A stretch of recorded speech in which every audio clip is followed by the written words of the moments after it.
Good evening. I'd like to call to order the regular meeting of the City Council of the City of Lakewood, Colorado on March 25th, 2019 at 7 p.m. in council chambers. Will the clerk please call the roll? Paul. Here. Roybal. Here. Gutwein. Skilling. LeBure. Here. Abel. Here. Vincent. Here. Vita. Here.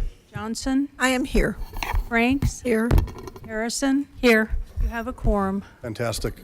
Well, I'd like to welcome you all to council chambers. Thank you for taking time out of your Monday evening and coming down and joining us. And if you're tuning in at home or online, we are always appreciative of that.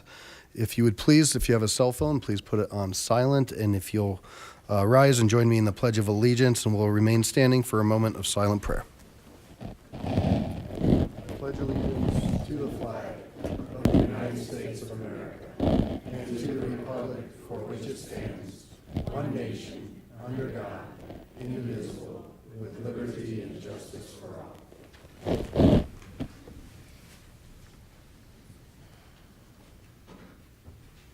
Great. Thank you. Please be seated.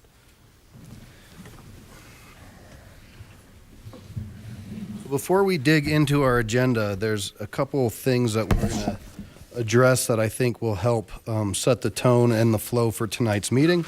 As you know, we have a lot of different things on the agenda. So first off, there was a request that came out of months worth of discussion to do some clarifying on Lakewood High School and some direction that was given to staff, and there were some ambiguities. And so council was asked in January to take a look at that and to clean that up and see if we can clean that up. And so council has been hard at that. And in the meantime, councilors Johnson and Mayor Pro Tem Abel have been working, I think, with staff also on a hybrid to a hybrid, which sometimes we like. So I would like to have that presented and see if we can give that clear direction for staff to move that forward. Mayor Pro Tem. Thank you. Bear with me. I found out I'd be presenting this about 10 minutes ago. So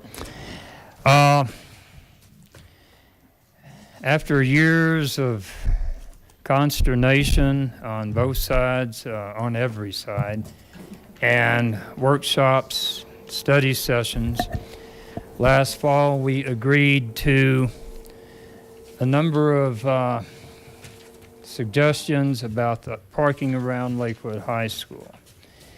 About 6 months ago, staff took those ideas.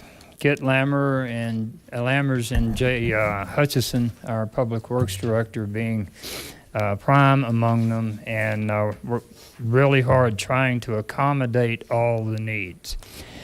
The needs or the consensus around those needs is pretty well borne out by the new plan we have. It's before us tonight. Took a little more tweaking to get it here, but basically this is not about student parking. The students use 9th Avenue all day, every day the school is in session. It's about access to the athletic fields, generally in the evenings and weekends.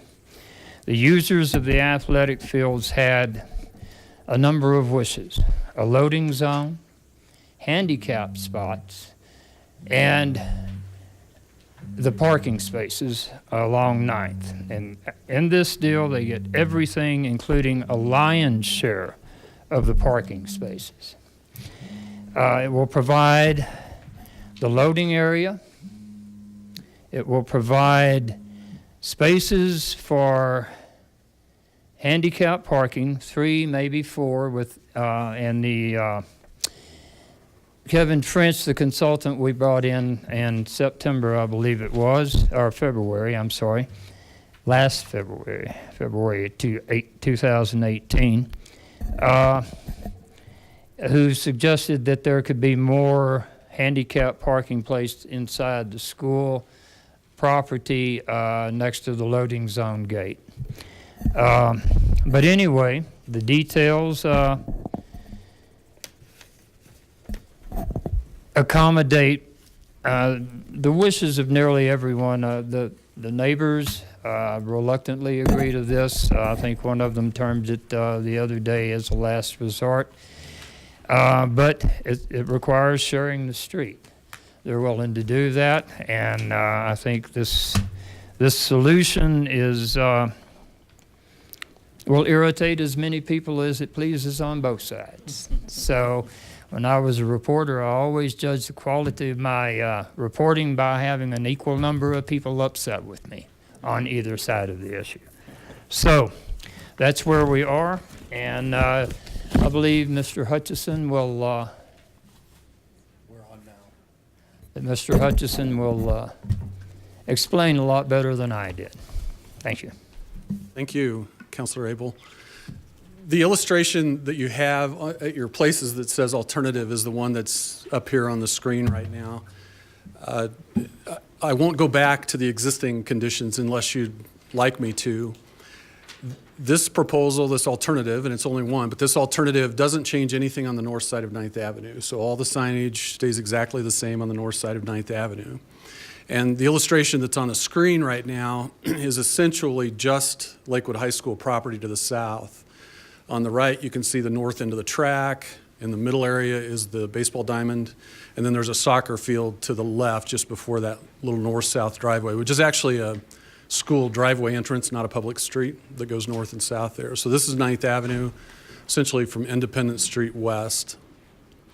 On the south side, those three red areas, also there would be no signage changes with this alternative. And those are no parking areas at all, ever. The one on the far right, the shortest one, is a fire hydrant, so it's no parking even without the signs. The middle, fairly short one also is the driveway entrance where people can pull off of 9th today through a gate in the fence and onto the school property by the ball field. So it's a driveway, it's no parking whether the signs are there or not. And then to the west, the no parking on the south side is related to that entrance into the school. It's a congested, very active entrance, and keeping some more space there as it is today, no change again, is helpful for safety considerations and getting people to be able to turn and see where they're going. So all the red on the south side is just like it is today, and it's those are no parking zones ever, as you can see from the signs on the illustration. The green area is different, and that's the loading area that Councilor Abel mentioned.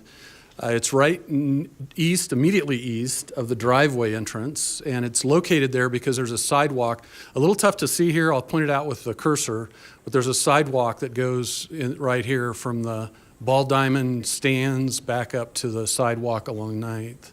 So the loading zone would be right next to the driveway entrance so that it could serve access here for anyone going to the stands or anyone anywhere, but and on either side of the street. If somebody needs to do some loading but go across the street, they can of course do that there as well. The other change, that green is new and different. The other change is these areas that have no color. So next to the soccer field, instead of having parking only during the school day, there'd be open parking there for people on either side of the street and with interests on either side of the street. Similarly, east of the loading zone to the fire hydrant, similarly from the fire hydrant on over to Independence Street. I think that... There were to be some parking spots set aside for the church and the neighbors. There are three churches, thank you. One is next to this yellow area on the north side. One is just off the picture to the left on the south side. And then there's one off the picture further to the west, right next to Kipling on the north side. All of those open areas are, in this alternative, are available to anybody anytime, so the churches can use those. The yellow area on the north has been there actually longer than any of the signage changes that occurred a few years ago on the south. And originally that area was thought to be perhaps a no parking area. But when that was being discussed, we had conversations with that particular church, and they have a particularly difficult parking area there. It's pretty small. And so they wanted to have a little more flexibility to use some of that north side of 9th Avenue. So those signs would remain and still allow that to be used on Saturdays, Sundays, holidays, and evenings. Again, I think I thought that one of the plans was to set aside some spaces, especially for the neighborhood. The other part of the deal is safety. There was concern about kids walking to school and the need for a safe way for them to get there. With, I guess, great timing, last year the Colorado Department of Transportation rebuilt the bridge across Garrison Street at 6th Avenue. And as part of that, they laid down a very nice sidewalk along the 6th Avenue frontage road from Garrison to Independence Street. So the thought is we continue that sidewalk on the west side of Independence from the 6th Avenue service road to the existing sidewalk adjacent to the school. That provides, there was concern about kids on 8th Avenue. We took that into consideration. There are also ditch rights over there and some difficult terrain. So kids, under this plan, kids coming down, walking from the north or riding bicycles or whatever, can turn west on 9th Street where there's a sidewalk on both sides of the street. The kids coming up from the south can go down the sidewalk on the 6th Avenue frontage road to Independence and reach the school. Hopefully without having to walk in the mud the way they do now. I believe that's everything. Ready, sir. Ms. Johnson, Counselor Johnson, sorry. Thank you. Thank you, Councilman Abel. I would just like to put a shout out for the people that are here tonight that live close to Lakewood High. This has been going on for 10 years, and frankly, you are my heroes. The way that you've approached this has been with honesty, civility, and charity. You've compromised, and I appreciate all that you've done and all that you've put up with. Thank you for allowing me to be part of your process. Thank you. I second that. Okay, so can we please give crystal clear direction to staff to accept what was just presented before us tonight? Is there any ambiguity, sir? I move that we accept what Yes. we've put together. Yes. Thank you. Ms. Hodson, we have crystal clear consensus. And I second that. There we go. All right. We appreciate that very much. Thank you. And I would echo what's been said, not only for the neighbors and this willingness, as well as the greater community and the school district who did, go into some areas and try to restripe the parking lot and find other alternatives for these opportunities. So, One other thing, Mayor. Although we will have different parking restrictions after the school day, the idea is to not take away anything the students have now. So it would be open during the day on the length of it for student parking during the school day. thank you. Wow. Well done. Thank you. Almost right ahead of schedule-ish. So I'm going to also jump forward and go to Counselor Beta.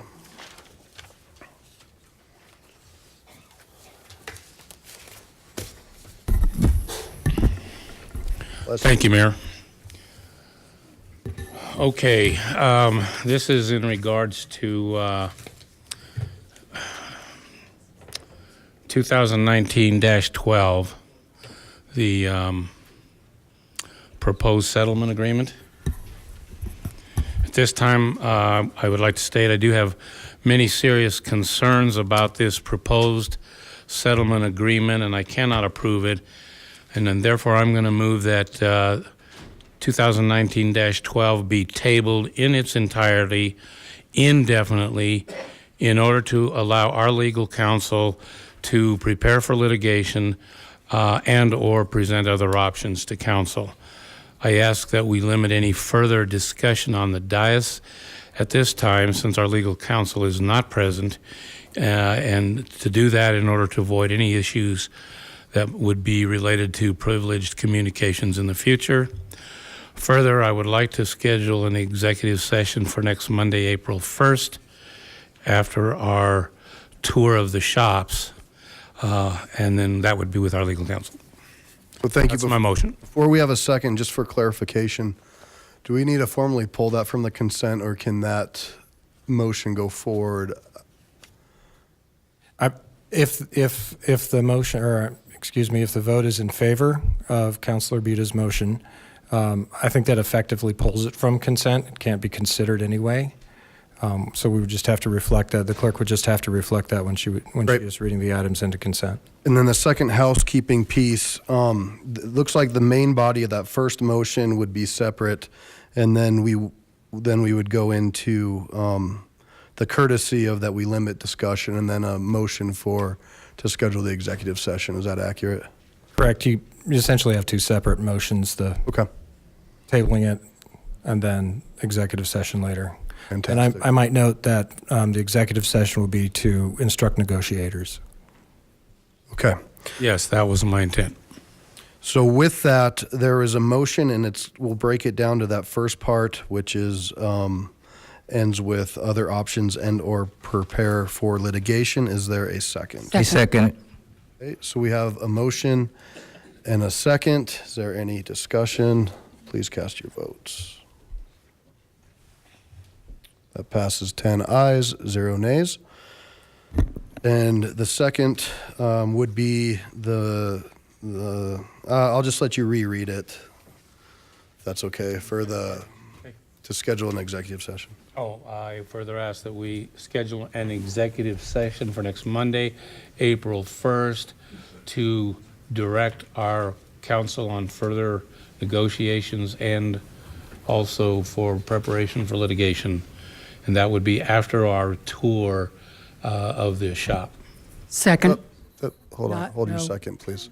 I'm getting a look from my clerk. Yes, ma'am. I apologize, but you should be calling for a special meeting to hold an executive session Okay. after the tour. And since we don't have the exact language of the executive session, we can put that together and call it at that special meeting.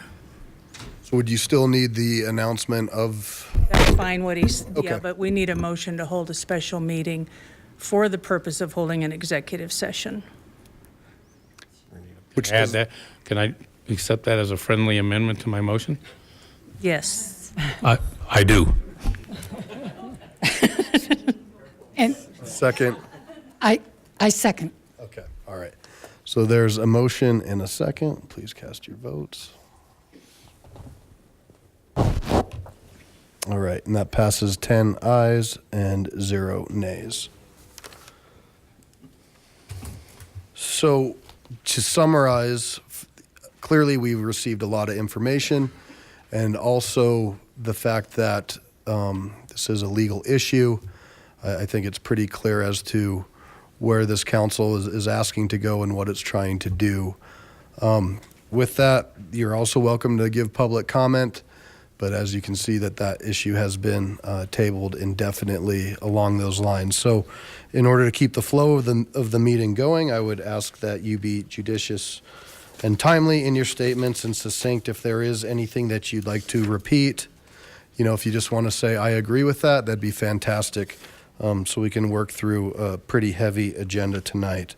So this is the point in the meeting where the public is invited to address the city council on items that did not appear on the agenda. All comments should be directed to the city council. I ask that all in attendance observe the decorum of city council chambers and refrain from applause or audible support or discord with the speaker. 3-minute time limit per speaker. This indicator here will be green for 2.5 minutes, and then it will go yellow for 30 seconds. And after your 3 minutes up, it'll go red, and I'll politely ask you to wrap it up. So first up on the public comment agenda, Mr. Barnholt, sorry. Good evening, welcome. Thank you, Mayor. Thank you, Council. My name is Joe Barnholt, and I'm a Lakewood City Council candidate for Ward 3. However, I come more importantly today as a resident who lives in the Sanderson Creek Homeowners Association, the neighborhood where the shooting in Lakewood that occurred 2 weeks ago originated. As someone who walks their dogs almost every day along the path where the bullets traveled, I wanted to give my thanks to the Lakewood Police Department for their quick response, and also give my appreciation to Lakewood's Office of Emergency Management for the reverse 911 call that went out during the event to shelter in place. I learned during my time at the Lakewood Citizens Police Academy that just how fast an active shooter situation can change, and available technologies like reverse 911 are tools that will help our neighborhoods remain informed during these tense encounters, while also giving our police the ability to control certain parts of their often unpredictable environment. For cell phone users like myself, you need to register your cell phone to receive these alerts. I actually found out my wife, who is a lifelong cell phone user, didn't know what reverse 911 was, let alone registered. And I realize this is probably not uncommon if you've never had a landline, or even if you've had one but never received one of these calls. For anyone unaware, it's a call that is sent out to residents of an area where there is an emergency. Instead of you calling 911, they call you about the emergency. If you're a Lakewood resident who is not registered, let me take the time to encourage you to visit the How to Get Alerts and Warnings section of the lakewood.org webpage. Our homeowners association sent an email out to all residents following the incident with information on where to sign up. And I would encourage anyone associated with an HOA or community group in Lakewood to do the same. The situation in our neighborhood has proven that this is an invaluable tool that has the potential to help save lives. So please help spread awareness about this service. While potential improvements such as an all-clear notice were discussed at the Ward 3 meeting this weekend, these alerts and the power of modern communication will bring nothing but benefit to our communities and neighbors in the future. I'm truly grateful for the heroic actions of our Lakewood Police Department, and thank you. Stay safe, everyone. Great. Thank you. Ms. Kraft? And then Ms. Brower, and then Ms. Waldner, and then Mr. Scheckner. Good evening. Welcome. Mayor, council members, City of Lakewood people. My speech that I wrote is really kind of null and void now. But there is just one thing I want to bring up, and maybe I missed it. We have a great crossing at 8th Avenue and Garrison, a flasher, and it has been a godsend because it wasn't there when we moved in, but it's been wonderful. So if we're going to guide the students to 9th Avenue, we want to make sure that we get that kind of safety over there. So. Great. Thank you for that. You really lucked out. I didn't use my whole 3 minutes. Thank you. We owe you coffee. Michelle, did she leave? Ms. Brower? I think she left. Okay. Ms. Waldner? Marty? And then the last name is Galvan, Dudley Street. Good evening. Hi, Welcome. Mayor, council people. My comment is based on the Lakewood High School parking. There is one section on 9th Avenue that's on the south side, right at Independence and 9th Avenue, where there's an intersection, and if it would help if there would be additional signage in that section there as no parking, right? Because we find people always parking in the intersection when there's a lot of parking going on for the events. So that's just my little ad. And then the rest of what I wanted to cover is now null and void. So thank you. Thank you. Marty? Good evening. Good evening, Mayor and Council and City of Lakewood. My speech is null and void also, but an opportunity to provide some comment. I know and I appreciate what we heard about thanking the neighbors and what everyone has gone through for far too long and what is trying to solve what I think was a very solvable situation. But what I want to point out is that this was one piece of what we went through as citizens, neighbors, students, parents, The city, we have been actively engaged in this process for more than 2 years now. And the recommendations that came out of that group, that was a facilitated discussion per the direction of this city council that we participated in for 20 to 30 hours and had strong recommendations that came forward. This is one solution out of that group. And I get it. I'm not here to argue about other things that need to change, or that 9th Avenue was the request that was made 2 years ago. That what you just approved tonight was exactly what we talked about 2 years ago, was exactly what the school asked for 2 years ago when those signs went up in April of 2017. So I'm glad we're here. I'm glad that we're moving forward. I didn't hear, and I'd be interested to hear when the change is going to happen, because I know the signs went up and it's taken a long time to get them to come back down. They're still not down, although I'm encouraged by what I heard tonight. So again, as I've said before, it's a process. It's a long process. It was painful, parts unnecessary. You as our leaders, you ran for these offices. You wanted to have these positions, as I've said before. You were elected, you won. But let's be aware of the decision-making. You gathered facts, you gathered opinions. We need faster decisions on a situation as simple as 9th Avenue parking. I have no idea how we're going to address every one of our gas stations turning into a used car lot and the best transit-oriented development site in the region that we can't figure out what to do with, and a whole host of other things. But again, I'm encouraged by what I saw tonight. I want to see us move that forward, and I want to see those signs get down. I also want to give credit where credit is due. Also on the school side, they did restripe the parking lot, adding 90 spaces. That was a good outcome of those discussions. Those 90 parking spaces are important for the community as a whole, and certainly for the students at Lakewood High School. You probably aren't very happy if you're a parent and your kids are banging into each other a little bit more with that straight-on parking than the angle parking, but we did solve some issues. And again, so thanks for getting us to where we are tonight. And let's get those signs taken down. And if you do have feedback about when that actually is going to happen, I think that'd be good for the public record. Thank you. Right. Thank you. Could I say something quickly? Can I get through public comment and we can come back? Okay. Is that okay? Thank you.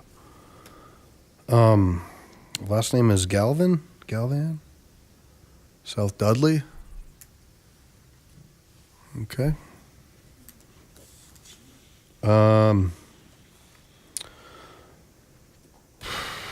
Paul Worsom, South Kilmer Street. All right, come on down. Good evening. Then Alex Plotkin, and I'm having trouble with some of these names. Good evening. Hey, good evening. Paul Iverson, 2599 South Kilmer Street. Mayor, council, citizens of Lakewood. Again, I guess the point is moot at this point. It's regarding the situation with the 3 Dinos. Happy to hear that you've tabled this for the time being. Great to hear that there's been great citizen input in terms of how this issue needs to be further examined and perhaps litigated. But happy to see that you did that, and please continue to listen to the wishes and some of the input of the people. So thank you. Thank you. Alex, and if you want to line up when we speak, come on. We don't cede time, so I mean, 3 people can have up to 9 minutes if you'd like, but there's a form you're gonna have to fill out. I'm sorry, is it Siri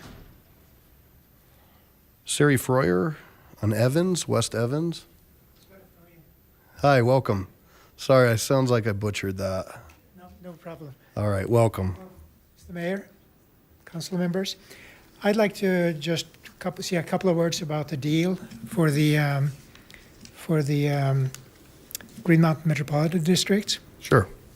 I was reading the consolidated service plan, and in this service plan, they lay out that whole construction project, the costs, and there's a couple of statements in there that I wanted to draw your attention to. First one is that the Green Tree Payment Obligations section, that's on page 2, section 2.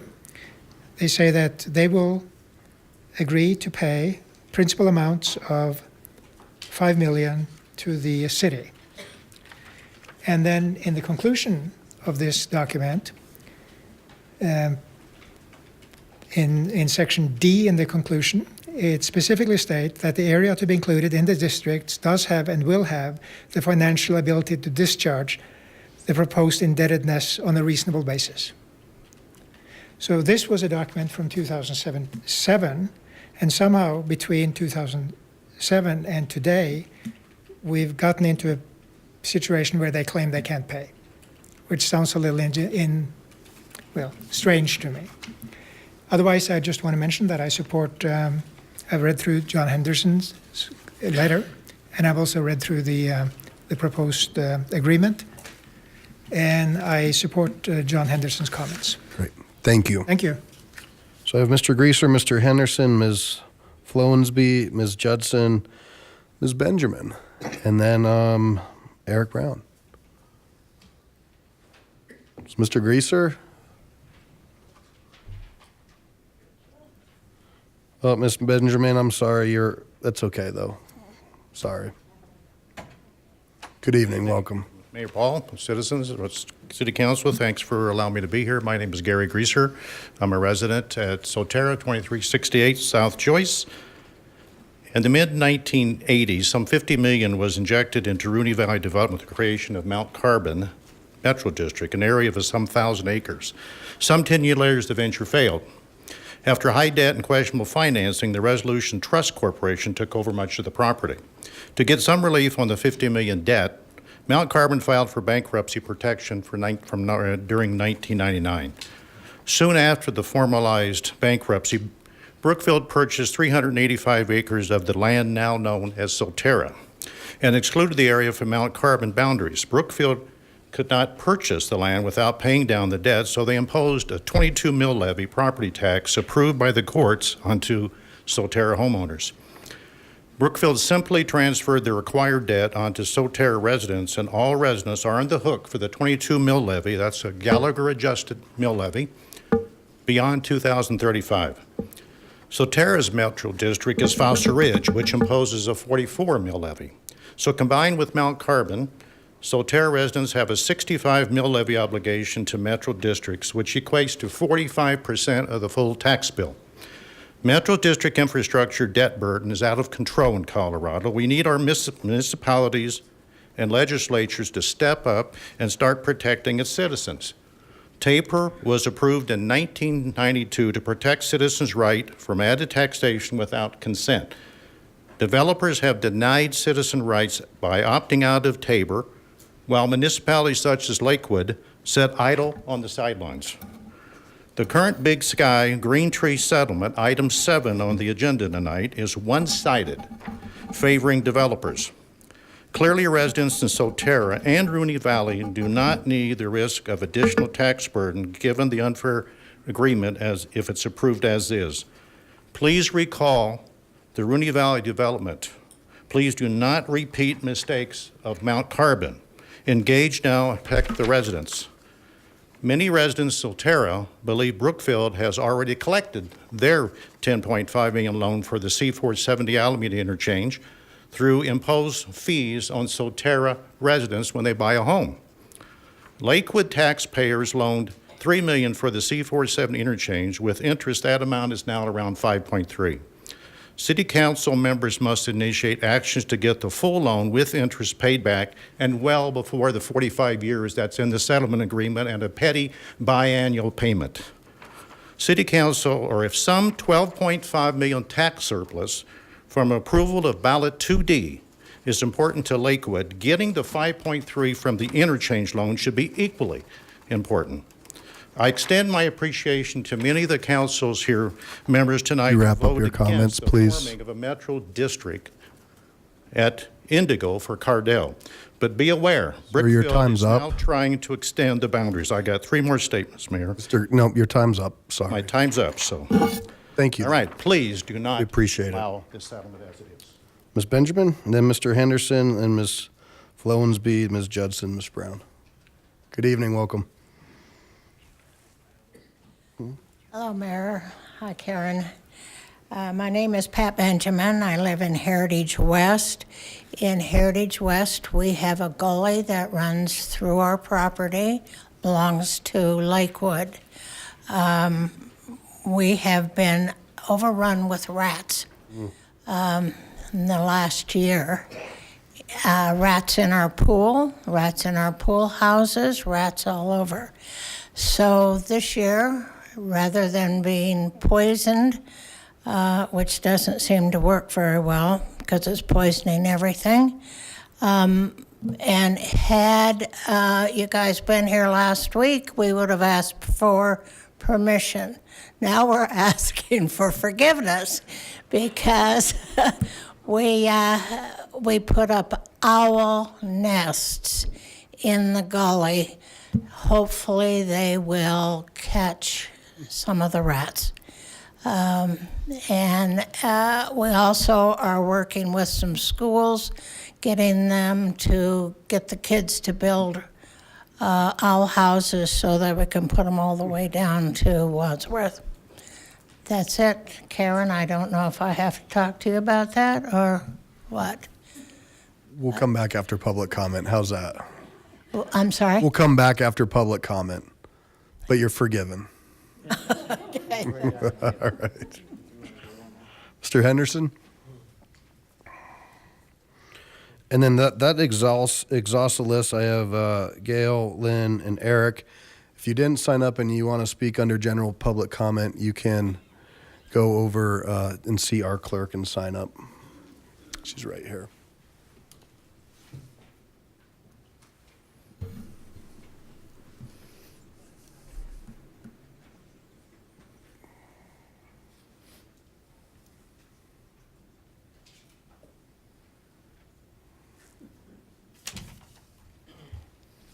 And so you'll be speaking for Alex and Gail? Yes, thank you. And just in the future, please fill this out before, because technically Alex had his time that already went, but I'll grant it to you, okay? Thank you. And I did fill it out before. I just didn't know who to hand it to. Great, thank you. Go ahead. Good evening. Good evening. It's been a while since I talked to you. There are three things I'd like to talk about. The first one is not at all pleasant. Email September 11th from Kristen Bear, the attorney for Big Sky, to Tim Cox, the city attorney. Hope all is well. I got a call from Tom Morton requesting that I contact you regarding public comment concerning Big Sky Metropolitan District. I want to make sure that we, the attorney for Big Sky, and Mr. Cox, the attorney for the city, I want to make sure that we are coordinating as necessary in that effort. Do you have some time early next week to talk?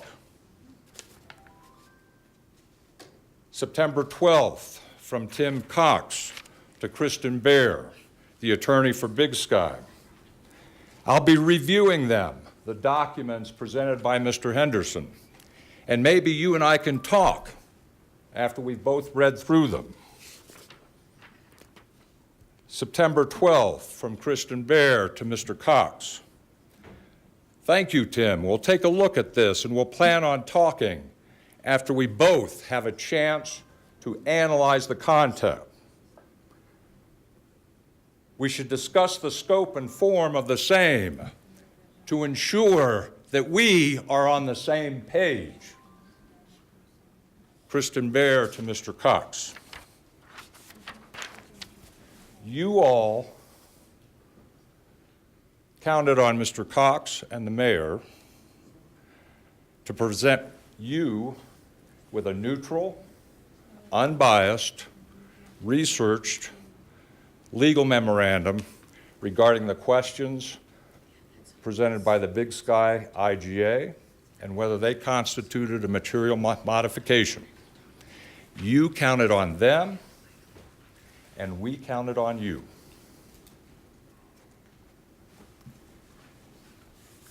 December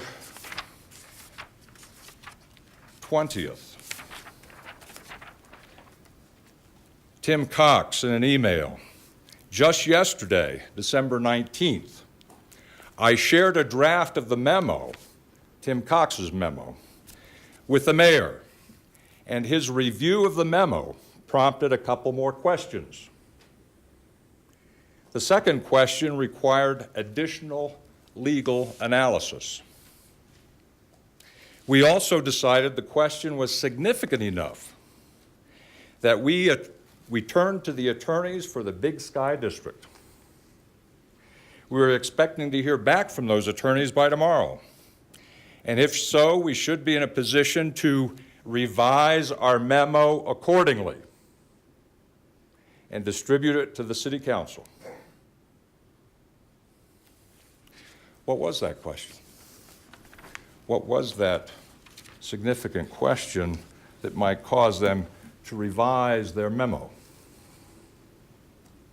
December 19th email from Mr. Cox's associate to Big Sky's attorney. We are seeking an explanation as to why this expansion of service outside of the boundaries of the original approving jurisdiction does not constitute a material modification of the service plan. We want an explanation as to why this doesn't constitute a material modification of the service plan. And when they got their answer from Big Sky, they revised their memo accordingly.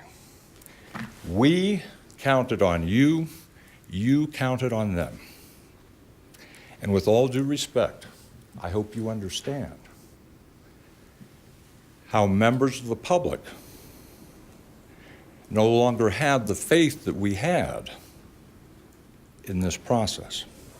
I hope you understand why when the attorney for the city recommends approval of this settlement agreement that pays no money back to the city, but imposes taxes and imposes a mega special district run by the same group that ran Solterra, running Big Sky, with the same abuses. You will understand why members of the public have questions about whether there's a genuine interest in special district reform. With all due respect, guardrails for a special district reform aren't going to solve any problems. Using that analogy, guardrails don't stop drunk drivers. They don't stop road rage any more than guardrails, as you suggested, Mr. Mayor, are going to correct special district abuse. If there is not a concerted effort to require the ballot issues to be reviewed and approved by the city, to require substantive disclosures to the citizens, we're wasting our time. We need special district reform. We need to require Big Sky to apply for modification and go through the public hearing process. We need a no vote on the settlement agreement.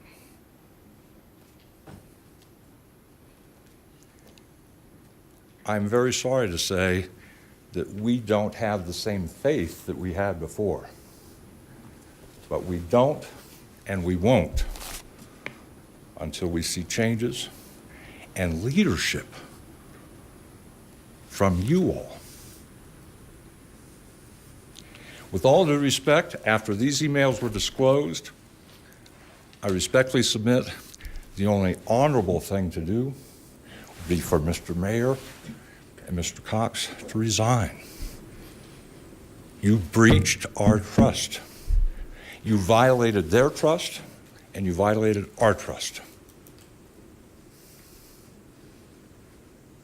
Thank you.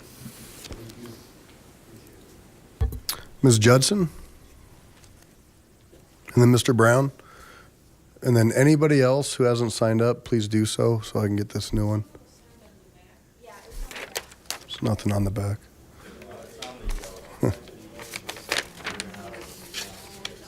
Okay, if you just come down here and sign up or however But Lynn, you're up, and then Eric, you're up.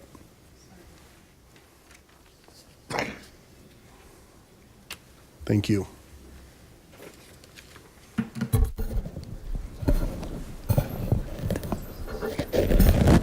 Hello, City Council, Mayor. My name is Lynn Judson, 1805 South Van Gordon Street, Lakewood.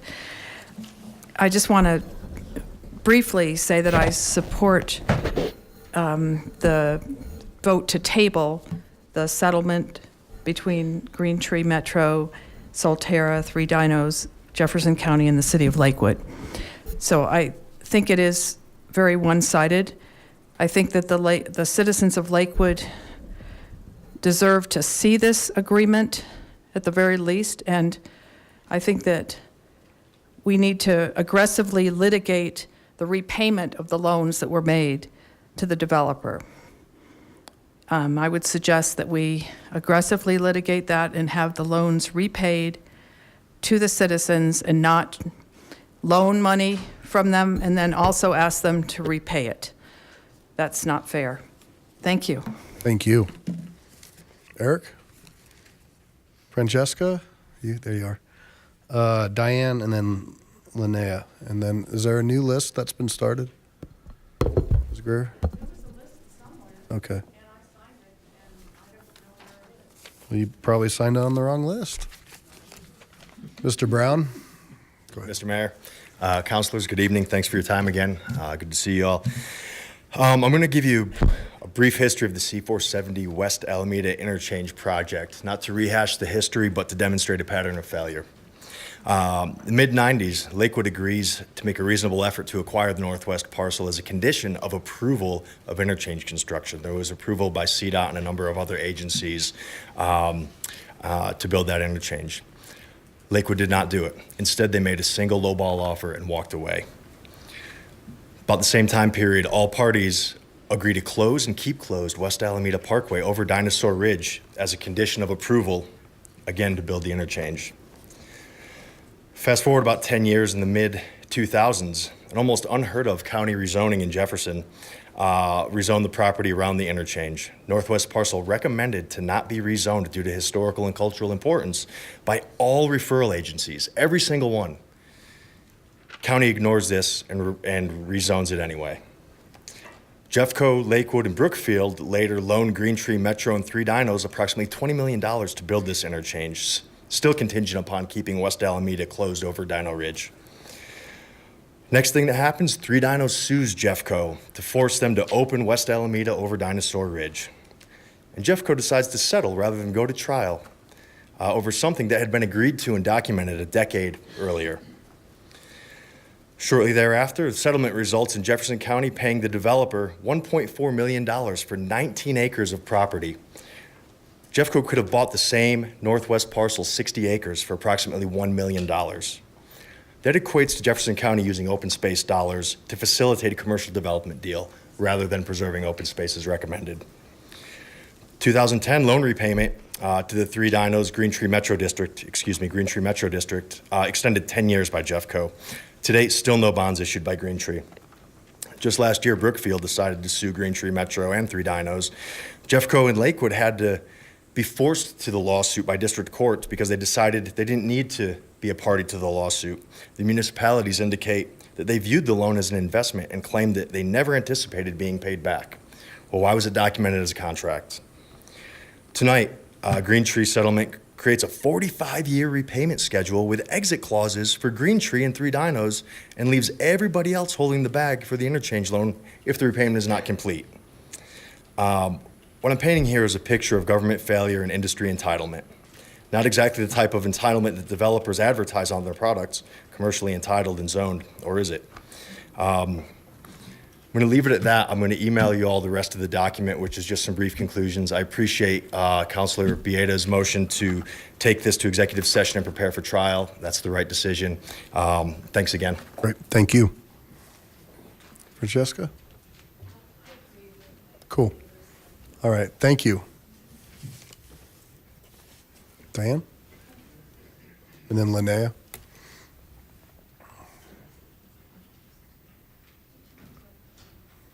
Good evening. Good evening.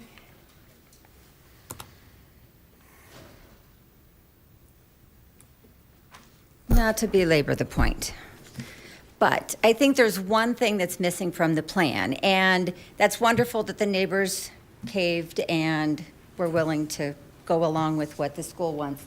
But I think if you remember a long time ago, very long time ago, one of the original reasons they wanted the parking on 9th Avenue was for loading and for the handicapped. Because here's the parking lot down here, and here's the only gate to the baseball field.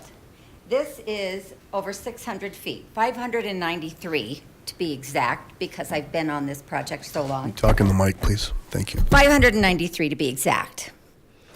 But this is not negotiable if you're handicapped. So if these handicap spaces that you're talking about, and I didn't see them on the map on this new plan, I didn't see the handicap spaces. If they're going to be over here in the parking lot, that's not adequate for someone on crutches or in a wheelchair. Does someone have some information about where they should be? Where the loading zone is on 9th Avenue is probably where the handicap should be. I've walked across this, and I wear a dress and heels, and it was difficult for me. It's grass, and it's, as you get to the field, it's sloped. So you have to kind of walk like this and negotiate it. Someone in a wheelchair could not get there from the Lakewood High School parking lot.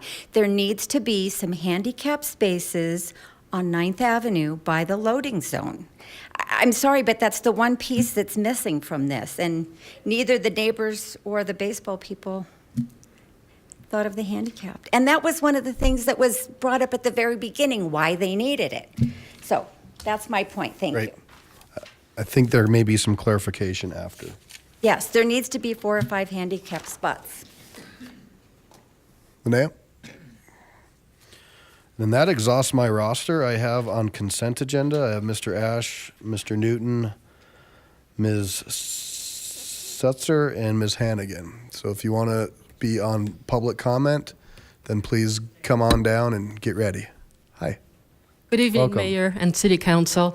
I'm Linnea Hauser, Salterra, 15103 West Harvard Circle. I'd like to circle back to the loan issue. And first of all, thank you all for your vote to extend. That was a very wise and appreciated decision. The issue of whether Green Tree Metro District has to pay back their loans from Lakewood, Brookfield, and Jefferson County, or get a free pass, as our attorney seems to have indicated, is a big deal to the taxpayers here tonight. And it will be a big deal to many more who will take note of this decision at the ballot box in November. But in reality, the lawsuit is really just a small pawn in the game of chess that is being played by Brookfield and partners. Brookfield has deep pockets. They don't really care if the loan is repaid. No, the lawsuit was a strategic move by a team, and every player who is not on the team is one of the pawns. In one action, Brookfield and partners are trying to capture all the pawns at their disposal. Green Mountain Water and Sanitation District, the county, the city, Friends of Dinosaur Ridge, Jefferson County Open Space, Hank Brumley and Stream Realty, and the taxpayers. Because all Brookfield really cares about is being crowned the king of the Rooney Valley, controlling not only all future development, but also an essential public service, sewers. If you aren't sure how all this fits together, listen carefully and remember what the other speakers have said tonight. They explained many of the plays. Also, we can take a good long look at the proposed settlement agreement. City Council, I am asking you not to become a pawn in this game. The consequences are too great. Lakewood taxpayers deserve a voice in how their tax dollars are spent and whether their loans are repaid. Current and future residents deserve to live in an area free from additional abuse by special districts such as Big Sky. Toilet flushers deserve a voice in how their sewer tax dollars are used. And the world-famous paleontological site known as Dinosaur Ridge having no unified voice of its own, deserves protection from the municipality that stands to benefit greatly from its preservation.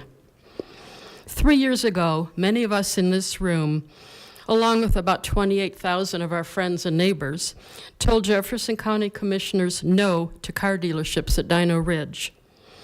To their great credit, the commissioners listened. Now it's your turn to listen. Car dealerships, warehouses, or any other inappropriate development at Dinosaur Ridge is just plain wrong. You can't allow Wrap it up, Brookfield please. to get away with this disastrous game strategy. Thank you. Mr. Ash, did you want to speak on general public or? Okay, thank you, sir. Russ, did you want to speak under general public comment? Okay, come on down. And then I have Kim. Okay, and then I have Adriana. Hi. My name is Russ Newton. Address is 7400 East Orchard Road, Suite 3300. Mr. Setter and I, we represent the Green Tree Metropolitan Districts, number 1 and 2, and the other defendants in the litigation. Was going to talk to you more about the settlement, but after hearing some of the comment and the question about the history, why are we here with no repayment? I wanted to kind of go through the reasoning behind that. In 2007, the city, the county, and Karma, which is now Solterra, loaned funds to the districts. $3 million from the city, $6 million from the county, and roughly $10.5 million from Solterra. These were going to be repaid through planned development, not through property taxes, as the Solterra community is paying for right now for its infrastructure. It was going to be through public improvement fee and sales taxes. The public improvement fee was going to come from the fee on sales of 3% or 1.5%, depending upon whether or not the Three Dinos property was annexed into the city, from a proposed Costco. The Costco is going to generate sales, the public improvement fee was going to generate revenue, and this revenue was going to be used to issue bonds. That was going to be the repayment source, sales taxes or public improvement fee taxes. Other property within the Solterra community was supposed to be developed for retail purposes. It was not. That was the other source of taxes. So if you look at the financial plan of the service plans, there's a strong condition that says if development does not occur, this retail development does not occur, these bonds will not be able to be issued. That is why we're here today. There's no Costco on the Three Dinos property. The Autoplex that was considered would have generated retail sales through auto parts. That also is not there. That property is not going to be developed for retail purposes, and so these retail sales that was going to be fee and tax collections to pay these bonds aren't there.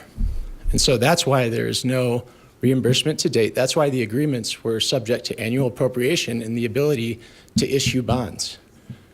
And so that is the reason why this litigation arose. And Solterra decided that it wanted to get paid in a different way and brought the litigation. And the settlement you have is a result of the districts and the Three Dinos trying to have some goodwill to repay those who finance the interchange. And it's as simple as that. Thank you. Thank you. Kim? Good evening. Mayor and Council, thank you. I'm Kim Setter. I work with Russ. We've been representing Green Tree in the litigation, and I have to say I am very disappointed with the decision you're making tonight. There's a lot of misinformation going around, and I think it's taking you down the wrong path. This all started when Solterra, which is the same as Brookfield, sued Green Tree to get its share of what it spent on the interchange or what it contributed to the interchange. You had also contributed to the interchange, and so did the county. When Brookfield sued Green Tree, we were concerned that the city and the county were going to get nothing back on their investment. We insisted that the city and county be brought into the litigation so that we could come to some reasonable settlement so that you would get to participate in the payments. That's where we are today. As a result, the city's been involved in these settlement negotiations from the start. We've been involved in the litigation for well over a year. I believe the city was brought in last July and hopefully understands what's going on. In addition to finally reaching this settlement and our effort to get the city involved to make sure you get some repayment rather than us paying everything to Brookfield, there are several reasons why this settlement is to your benefit. First of all, it guarantees that the city gets its share of the repayment. You're likely to get your full $3 million investment back and maybe a little more. It's possible that you won't, because as Russ has told you, there is no source of revenue because the sales taxes are not there, the development is not there, the Solterra property was not included in Green Tree as it was supposed to be under the initial service plan for Green Tree. Without your intergovernmental agreement with Green Tree is based upon something called appropriations. You heard Russ mention that.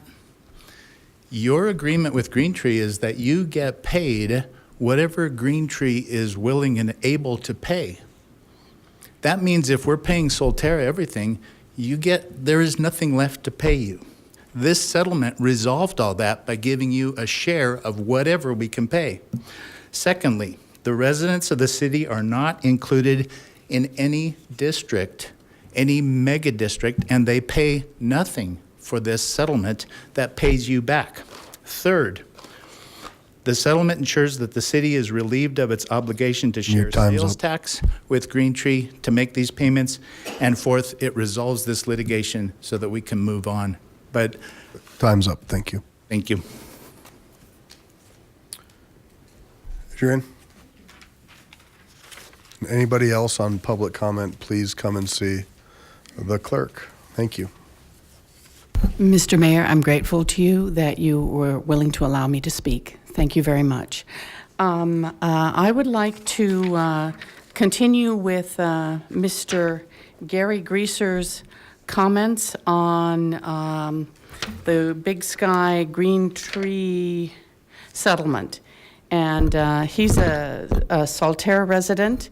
I'm going to read this. Many residents in Solterra, I don't live in Solterra. I live in Green Mountain, 12300 West, Alabama Place. So I'm just doing this for him. So many residents in Solterra believe Brookfield has already collected their $10.5 million loan for the C470 Alameda interchange through imposed fees on Solterra homeowners. Lakewood taxpayers loaned $3 million for the C470 Alameda interchange, with interest that has in the amount that has grown to $5.3 million. City council members must initiate actions to get the full loan with interest paid back and well before 45 years. If some $12.5 million tax surplus from approval of ballot 2D is important to Lakewood, getting back the $5.3 million interchange loan should also be equally important. Gary extends his appreciation tonight to all city council members who recently voted against forming a new metro district in Rooney Valley for Indigo by Cardell. Be aware, Brookfield is now trying to extend the boundaries of Big Sky to include Indigo and much of what remains in the Rooney Valley. Definitely abuse of special districts any way you slice it.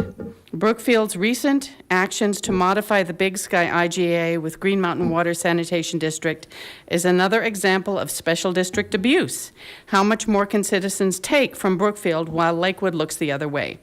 Lakewood's council members must not accept the Big Sky Green Tree settlement. You should not allow the spread of debt across the full Rooney Valley while Brookfield and the three dinos escape without any liability. A more fair agreement is paramount, and I think, in my opinion, you could probably get one that is fairer. And Mr. Greaser, thanks you for your attention, and I do too. Thank you. Great. Thank you. Joan, you speaking? No. Okay. All right. Anybody else under general public comment? All right. I will close public comment. And I know, Mr. Abel, you wanted to speak to the parking.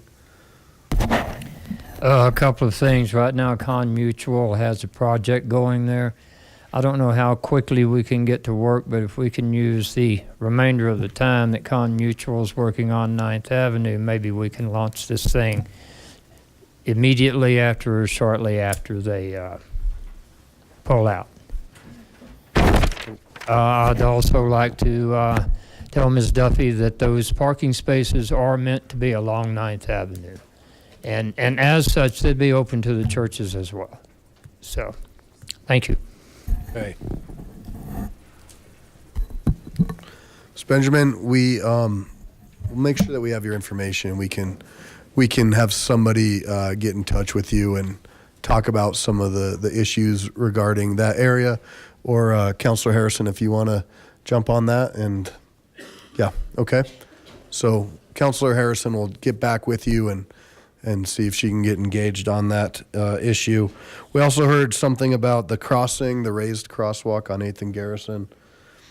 There's a lot of those needs, and I think you heard earlier, and we've heard from council members up here, neighbors, as well as the principal at Lakewood, the need for some sidewalk amenities also on Independence.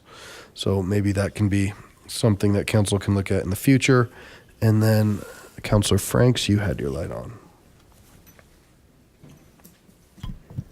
Thanks, Mayor Paul. The one thing I wanted to weigh in on is that maybe that we need to improve maybe some of the language we have on the pooling of time and where someone turns that in. I think that was a point of confusion, and when you read the information that we have on the meeting page, it's just not clear. And I think that we know we've made that available to folks. That's something that we all came to a conclusion and updated the council policies and procedures.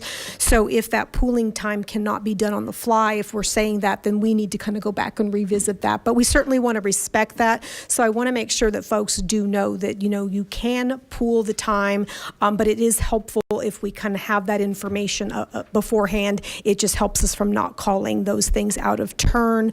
But you can, up to all 3 people can be present.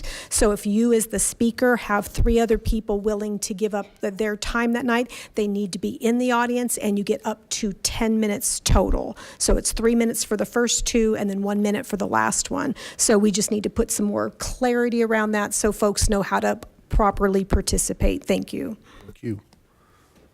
All right. Next up is the consent agenda. The use of the consent agenda has been made to expedite council action. It contains both resolutions and first reading ordinances. Resolutions are items of a routine nature. Members of the public will have an opportunity in a moment to comment on any of the proposed resolutions.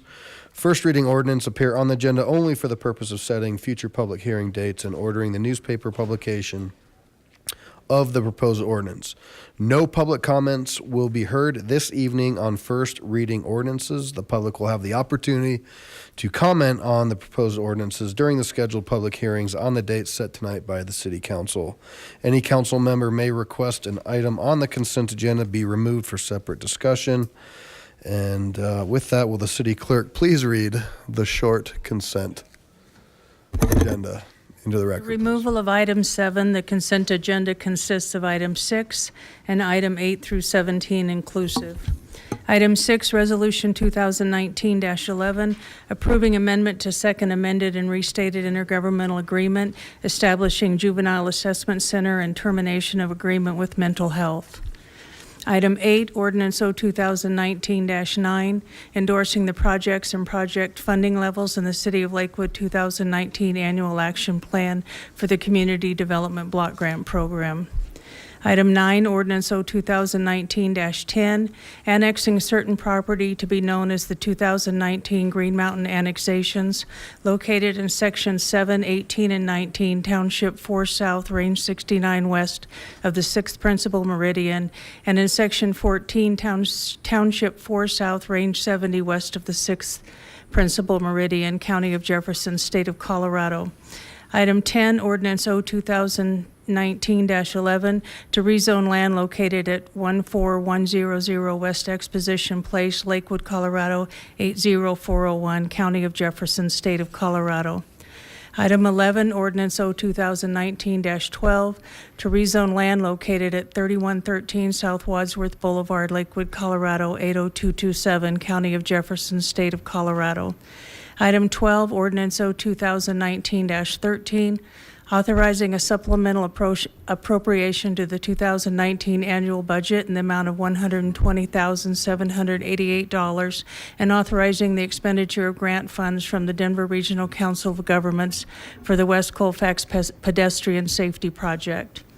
Item 13, ordinance O 2019-14, authorizing a supplemental appropriation to the 2019 annual budget in the amount of $75,640 and authorizing the expenditure of grant funds from the State Historical Fund for sole source procurement of professional services to prepare construction drawings for 3 structures in the O'Kane Farm Historic District.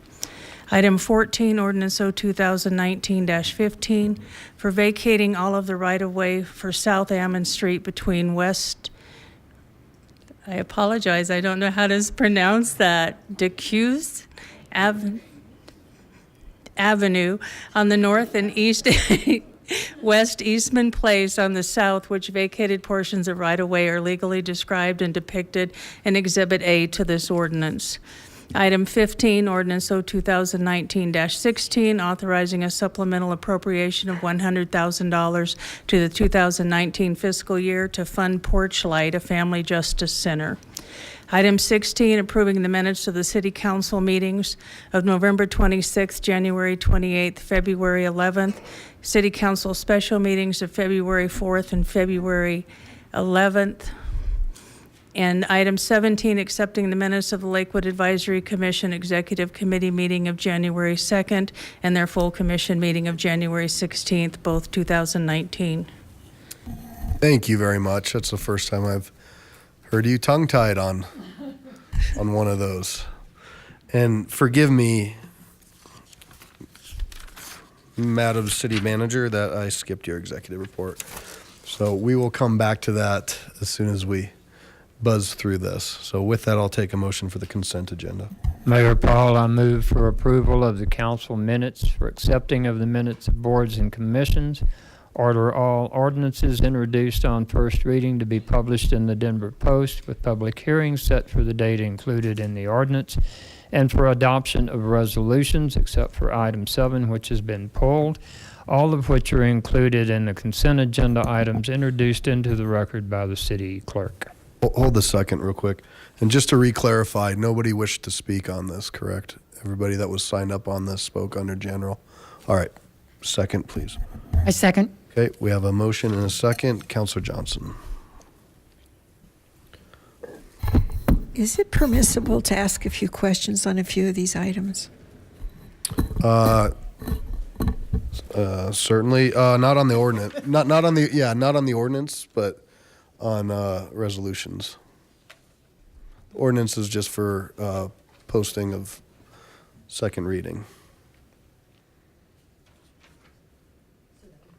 I guess that would be a no then. Okay. Thank you. All right. So with that, any more discussion? Please cast your votes. Passes 10 ayes, 0 nays. And we'll jump over to the executive report, Ms. Hodson. Thank you. My apologies. No problem. Thank you. I'd like to start with some really good news that you'll want to know about. Lakewood has been awarded a Safe Routes to School grant in the amount of more than $430,000. The project, I'm going to read this. The project will add a sidewalk along First Avenue west from Garrison to the Creighton Middle School property. First Avenue is a key walking route to Creighton and also serves parents in cars and school buses. Today, students must walk in the bike lane or on the street because no sidewalk exists. Creighton will add 6th graders, at least 300 of them, starting next school year as Creighton shifts to a K-8 middle school, which will add more pedestrian traffic. This project will create a separate pedestrian facility for these walkers. That is wonderful news, over $430,000. And I want to call out the school resource officer and all the partners who are responsible for getting this money. specifically School Resource Officer Cindy Kuhn. She's been a key advocate for this improvement, so thank you to Cindy Kuhn. Other partners in the grant application included Jeffco County Schools, the Creighton Middle School Principal, Creighton Parent Teacher Organization, West Metro Fire, which has a station on the southwest corner of the intersection of First and Garrison. Can you picture that? Jefferson County Health Department, Bicycle Colorado, which will work with Creighton on some educational efforts as part of the grant commitment, and CDOT, which makes the grant decisions. Wonderful news. Safe Routes to School is a very competitive grant process, and without this broad support, it's very unlikely that the grant would have been awarded. So congratulations and a hearty thank you to all those partners involved. On another note, we have recently added 7 new community service officers in our ranks. So 7 new community officers, and they started last week. Please mark your calendars. The annual Police Department Awards ceremony is planned for May 8th at 2 p.m. at the Lakewood Cultural Center. Always a wonderful event, very heartfelt. The annual Police Department Awards planned for May 8th at 2 p.m. at the Lakewood Cultural Center. Another piece of good news, the Police Officers Standards and Training Board reviewed Lakewood Police Department / Jeffco Police Academy firearms program and noted that Lakewood's program is, in quotes, is one of the best in the state to train new police recruits. There's a lot there to be proud of. And finally, as you heard tonight, next Monday, April 1st, we are having a tour of the Quail Street shops. It starts at 5:30. Food will be available at 5 upstairs in the conference room that we usually meet in, and that's a trick for us to make sure you all get there on time so that the bus boards at 5:30. So please get there at 5, enjoy food and each other's company, and then we'll board the bus at 5:30, go down to the shops. We'll be walking around, so please wear comfortable shoes. And then after that, we're coming back and we're going to resume with the executive session that you approved tonight. So that'll, not knowing exactly when that will be, we're thinking 7:30. So we can have the executive session with your comfortable shoes on, so you get a pass. I'm kidding. So, and then we'll have an executive session, and the evening will conclude. And with that, concludes my report. Thank you. Great news. Thank you for all those wonderful updates, and council can discuss that more under reports. Clerk, please read item 18. Item 18, Ordinance O 2019-6. The title of this ordinance has been revised. Nothing in the ordinance has been revised other than this title. It now reads, for vacating a portion of the right-of-way for Allison Street, a portion of the alley within Block 78 Lakewood, and that portion of said Block 78 described in Book 772, page 424, in the records of the Jefferson County Clerk and Recorder. Okay. So with that, I will open the public hearing on item 18. Mr. Ditson, good evening.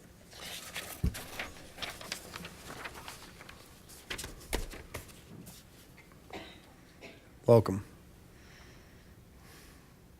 Good evening, Mr. Mayor and Council. Paul Ditson, Iber Neighborhood Association. I'm speaking for the organization this evening. I did submit something to Lakewood Speaks late last night. I see that 3 of you, or perhaps one who isn't here, did not view that. So I was going to speak a little more extemporaneously, but I think I'll just go ahead and recite the letter here. And for the record, I think everybody is up to speed at the start of the meeting on Lakewood Speaks, just so you know. Oh, okay. So maybe I don't need to. Well, if that's the case, then I'll just be short with what is pretty much the wrap up. The Neighborhood Association believes that it would be prudent for the city to continue to exercise control over the Allison Street right-of-way to ensure that any future development will be less of an encroachment on the properties to the west. This strip could potentially be put to use either as modest green space suitable for large trees to line the street as it does now, or to be used as street parking at the city's discretion should future development underestimate parking needs. which would serve to mitigate the impact on the neighborhood, such as what's been experienced at Westline Flats on 13th Avenue. We believe reserving this right-of-way would result in a higher quality product where it comes to its integration with the surrounding neighborhood. Can we have the overhead? So I did take a moment to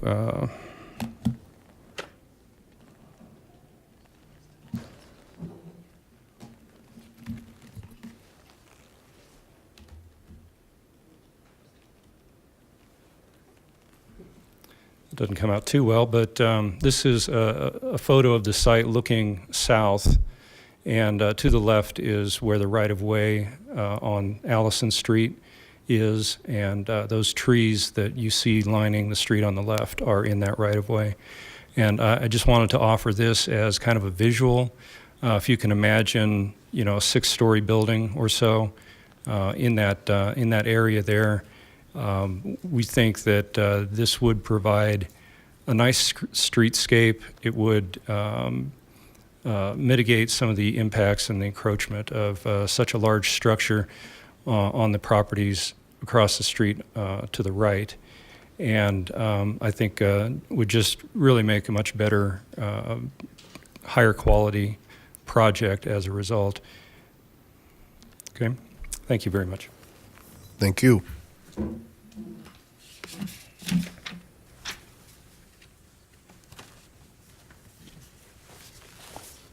Carhart, come on down.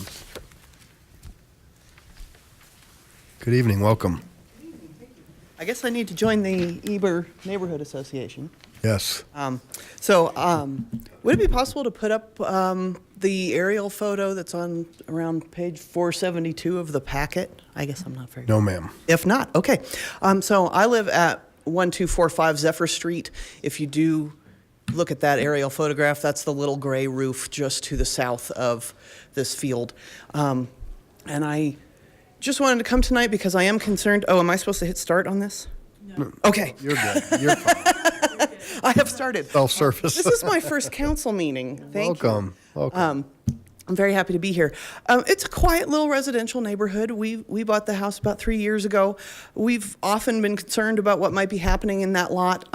You can see in that aerial photograph a large house kind of on the northwest corner. That's not even there anymore. It caught on fire and they demolished it. I think there were people living and squatting in it. They've cut down all the big trees that are inside there. I'm just concerned about what's going to go up there if we release the right-of-way for that alley down the middle and the things down the side. I would really hope that we put in something that's in keeping with the neighborhood and not, boy, I hope it's not a 6-story building. But the thing is, we don't have any idea what they're planning to develop there, and I'm hoping that having a little control from the city over what's happening there will make sure something gets developed there that is nice to the neighbors. Great. Thank you. So that's all that's signed up. I'll close public hearing. Mr. Smith, you want to come forth and give us a little bit more detail? Is that okay, Ms. Hodson? Thank you. Good evening. It's not zoned for 6 stories over there, is it? It's not zoned for 6 stories, is it? 60 feet, it's close.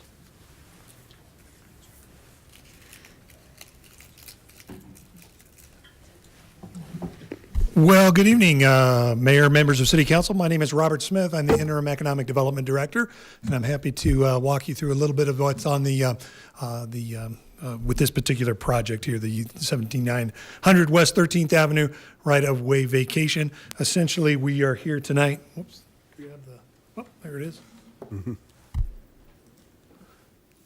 We are here tonight to ask for the City Council to approve a vacation of the right-of-way on the site. I'll get into the site in just a little bit. Here's some vicinity information so that it's clear where this particular site is. On the image that you see in front of you, 14th Avenue is running from left to right along the top.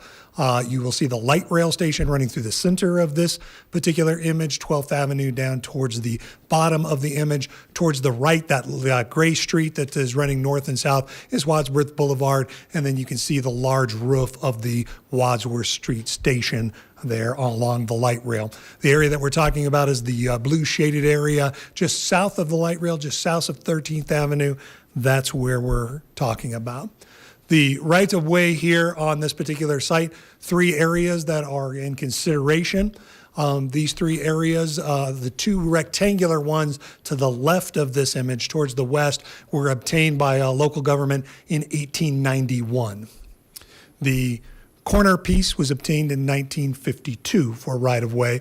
Generally, as you know, rights-of-way are obtained for the purposes of installing some kind of public amenity, some kind of public feature that will be there, generally roads or water facilities, utilities, those sorts of things. In the decades that have happened since they were acquired, the city who inherited them when we became a city has not had any plans for those particular areas. And we went back and said, hey, are we using these rights of way? Are these things that we need for future development of public infrastructure of any kind? And the answer is no. We checked in with all of our utility partners, and none of them have an interest in any of those along the way. So we've got these large areas that are simply on a map that exist for a theoretical reason that doesn't exist in reality. So the proposals that we've had over the years, our crack staff is always encouraging folks to work around those areas as if they were needed in some fashion or another. So the designs that we get are rather interesting because you've got this site bisected in some very interesting sorts of ways. The idea here is that if we were to vacate them, hopefully we'll get proposals that make sense from a design perspective to be much better, so that they're not trying to design around things that are no longer needed or required. The things that you need to consider when talking about right-of-way in terms of the statute and the subdivision ordinance. The first one is the right-of-way has been abandoned or is no longer needed. It's been a few years since we've got it. Well, apparently we don't need it. The vacation meets the requirements of the provision of Colorado Revised Statutes 43-2301, if appropriate, is appropriate, does meet those requirements. The vacation meets the purposes of the Lakewood zoning ordinance and the subdivision ordinance, it does. And then the vacation promotes the health, safety, and welfare of the city. It does, in the sense that we want to get proposals that make sense from a design perspective of the site. 3 things that you can keep in mind as well in the vacation, if it is the right-of-way is vacated, the proposed projects that will be coming in the future will still need to be a permitted land use under the MRU zoning. In other words, anything that you could propose today would be something that you would propose after the right-of-way is vacated, if that's the course that it takes along the way. It does not change the zoning whatsoever. Same zoning is still on the site. It simply creates a better canvas or a better blank slate, if you will. The future development must meet all the planning and zoning requirements. All of the setbacks, all of the parking requirements must be met as in any future development proposal. And then vacating the right-of-way will not change any of the allowed uses on the site. That's the presentation that we have for you this evening. If there are any questions, we're happy to answer those. Thank you, Mr. Smith. I appreciate that. A couple quick questions as it relates. So currently, if a development comes in and they need on-street parking, or they would be required to have some sort of on-street parking, would that be an allowed use on our right-of-way, or we also heard a park use on our right-of-way? Generally, we don't allow parking on the right-of-way. Street parking is defined by the street ordinances that are out there, but generally no parking on the right-of-way. Park use on there is subject to the setbacks and those sorts of things. We would likely not put in a public park. Right. And then with any sort of development, they would still be subjected to the process of putting in sidewalks and other amenities that are required. Yes, absolutely. Okay. Mr. Councilor Skilling.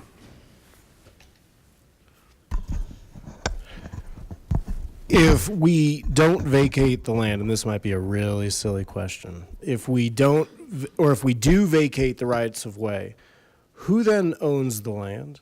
Does it remain Lakewood's? Does it revert somewhere? What happens to it?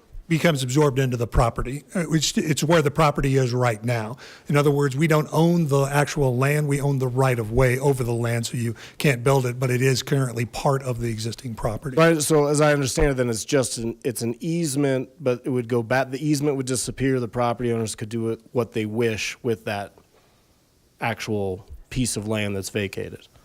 Within the context of the development code. Okay, what do the owners of the land say about all of this? They're here with us this evening. We've taken the opportunity to talk with them about it. Generally, what we've said is we would like to get better proposals on this piece of property.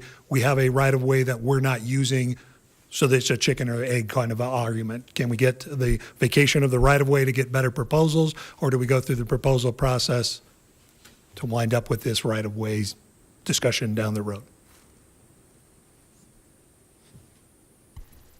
Councilor Franks, then Abel. Oh, I'm sorry. You done? Franks, Abel, and the Bear.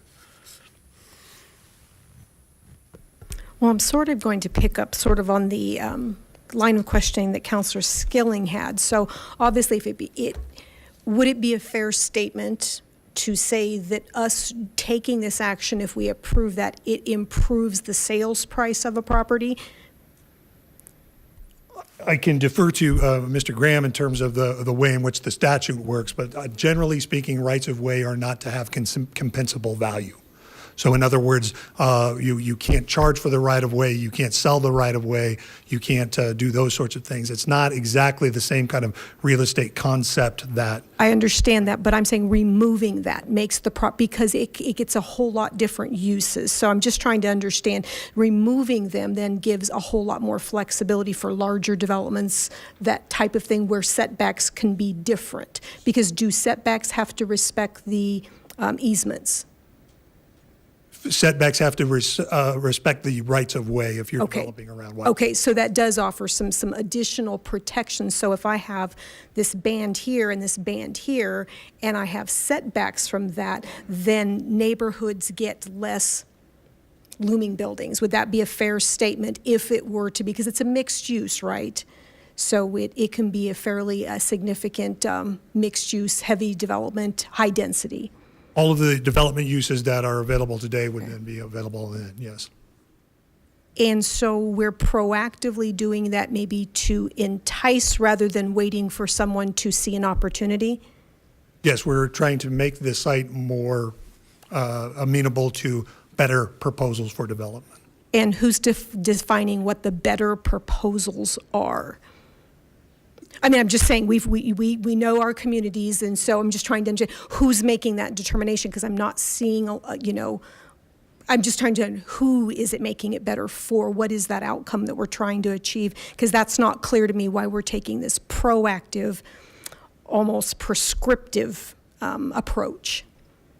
The reason that the economic development folks are involved with this is because of the length of time that we've had the right-of-way and the inability to garner proposals that make some sense from a design perspective. There's a sense of that we're working around these rights-of-way that we don't need, that we no longer need. So we're creating proposals that are not well designed, or in the past that's been the case. We're hoping to create our garner proposals that are better designed for the site.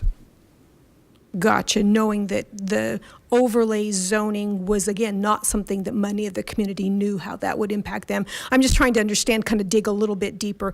Is it possible to remove one of them and make an improvement? Are they three kind of as a group, or is it something that can be considered each one of those easements individually? They're proposed as a group, but I would defer to Greg. Can you put the screen again of the slide of the please? And can they be done individually?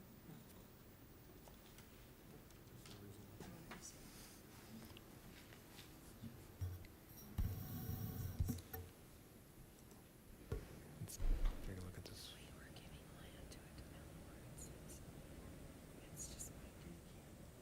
Yes, you can do rights of way. You can vacate rights of way individually. Okay. I guess I'll just leave with a comment. I have concerns about being prescriptive on the front end, which looks to me like we're enticing specific types of things to be on the property, maybe rather than, but anyways, I just think we're maybe being prescriptive, and I tend to let like the market to drive that. Mayor Pro Tem Abel? Good evening. The right-of-way is there to serve the public needs, is that correct? Correct. Who is Aztec Consulting? Sorry, sir, I don't know Aztec Consulting. Aztec Consulting has provided some documents on this request, including offering us a plat of the I suppose a possible plat of the property. But the legal description, am I mistaken here? That the legal description has a label on it that says Aztec Consultants? I'm sorry? I saw that too, in the packet. It is in the packet, and there's Page 6 of the proposal. okay.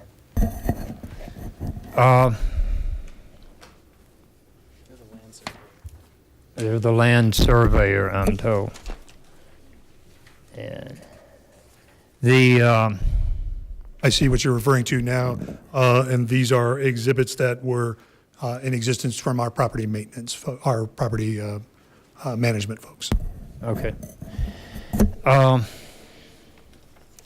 It's about a quarter of an acre, or it's more than a quarter of an acre, isn't it?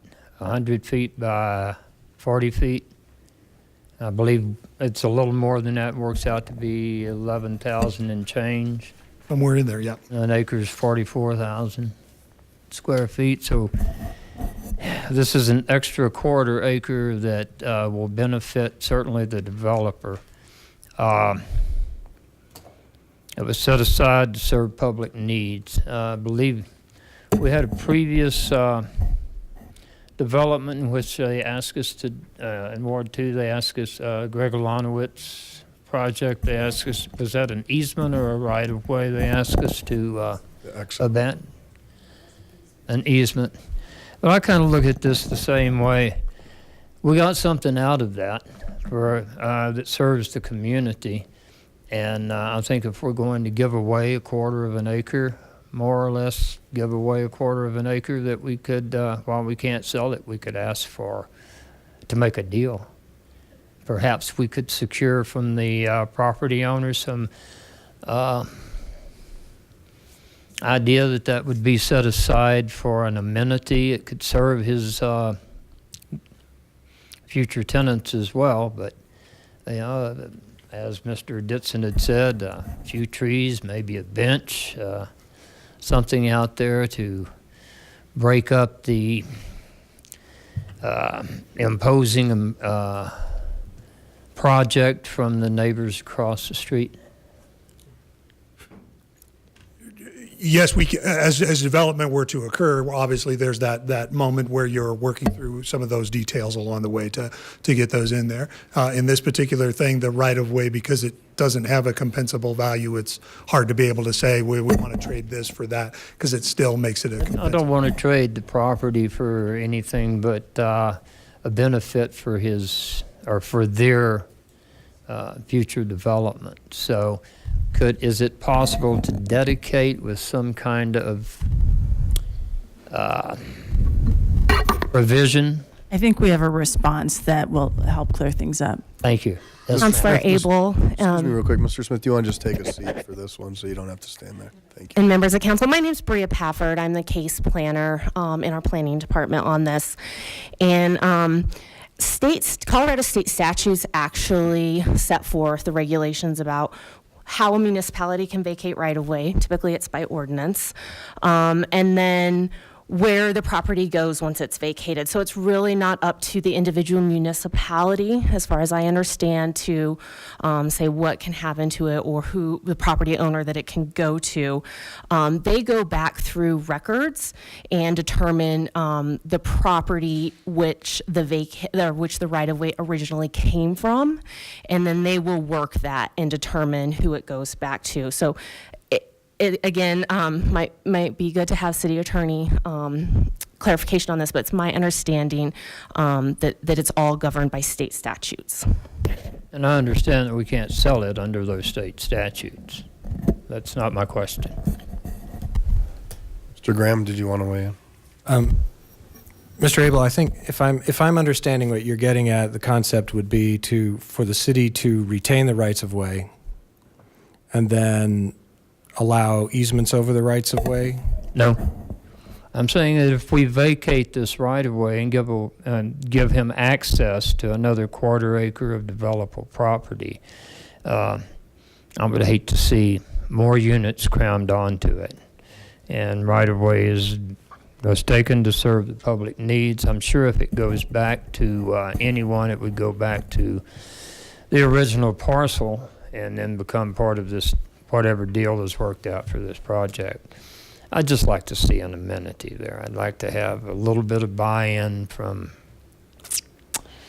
the owner who is marketing the property, that would be used for something to serve the community, because if that is not the case, I'm reluctant to give away or to add a quarter acre for more density over there. Thank you. Mr. LeBeer? So I suppose I would just echo some of those statements, but I guess I would also, I'm just kind of curious if it's a good policy for us to be potentially giving away these or vacating these right-of-ways that could serve something of like an alleyway, it appears, at least in the middle one. You know, I don't know if that's a policy that we don't really want to see that type of you know, right-of-way in Lakewood or not, but obviously there are cities that made that mistake of not having those type of paths that's later resulted in trash on the front of the buildings and et cetera, et cetera. And I know we don't have a whole lot of alleyways in Lakewood, but I'm just kind of curious if we should be making those kind of if we should be vacating those type of right-of-ways. Is this entire square here, it was on the last slide, it showed the entire block basically. Are these properties on the sort of southeast corner, are those all sold, or people still live there, or do we know that? It's my understanding that all of the properties adjacent to the proposed right-of-way vacations are under the same ownership. So that would include 1245 Zephyr, 1255 Zephyr, and 7900 West 13th Avenue. No, I'm sorry. Is there a developer who's looking at already developing this property, or is this, or there's no clue, nobody has an interest now, and we're just kind of? We've had numerous pre-planning applications that have been submitted. There's been 4 pre-plannings within the last 4 years. They just have not moved forward. Partially because there is a certain level of expense in going forward with a formal application and putting plans together. And I know these are all, everything in this picture here is zoned the same way. So is there, I'm just wondering, obviously these are some single family homes on the left side and the right side, and you're allowed to build up to 60 feet in the this is MRU, right? That's correct. It's the mixed use residential urban zone district. It's a primarily residential zone district with some ancillary non-residential uses permitted. They're limited, and it does permit townhomes as well as multifamily and condominiums for sale products. Because of the height transitions, I'm just curious. how high would you be able to build something here anyway? For this particular site, you would be able to go up to 60 feet in this zone district. Our current transition only applies when you have a residential development or mixed-use development adjacent to a single-family or duplex house in an R1 or R2, we call them residential zone districts. So those that start with an R versus the mixed use. This neighborhood in this area are all zone MRU. Okay. The last thing I would just say is that I think it would be helpful. I mean, I'm not asking for it. I'm just making a comment. But like for me, I think if I had an idea of what kind of developments have been proposed or what kind of plans people have looked at, I'd have a better sense of maybe what things maybe should or shouldn't be vacated or.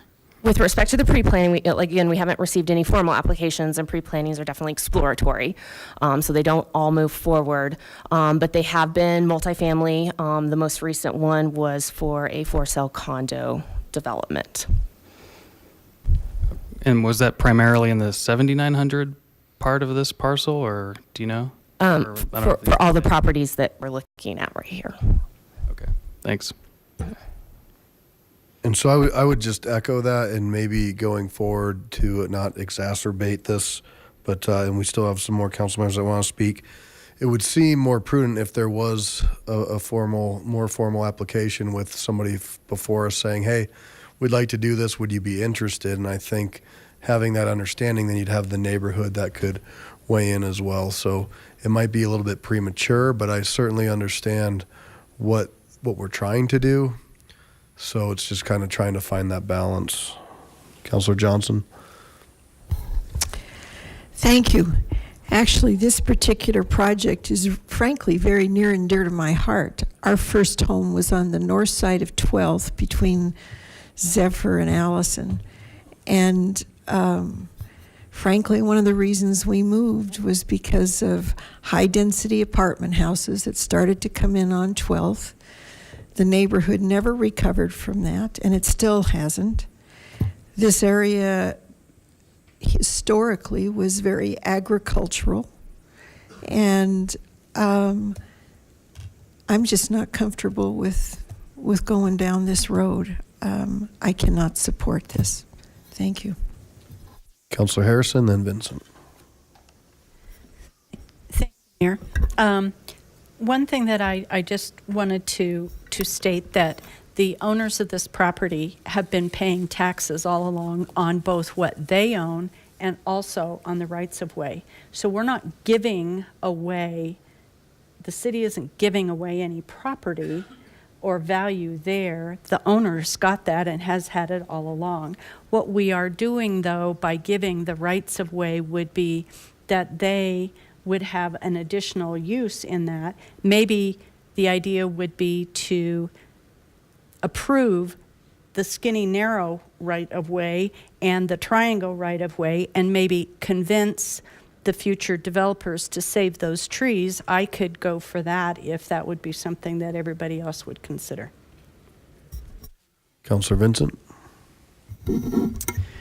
I think the majority of the questions that I have probably been answered, but that's the piece that I was wondering about, is the skinny little piece in the middle, and how anybody feels about that, including the Iber Neighborhood Association, because you've been heavily hit with rezonings and higher density.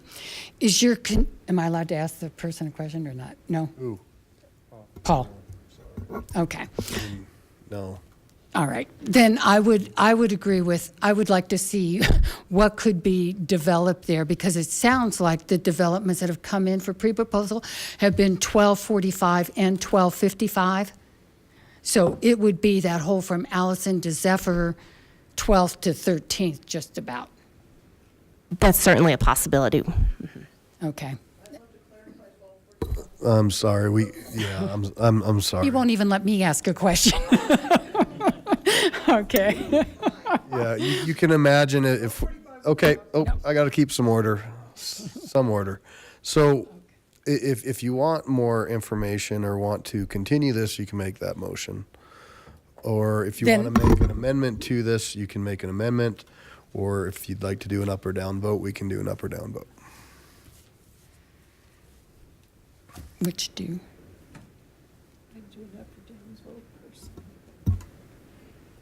I mean, if there's an indication that this could be,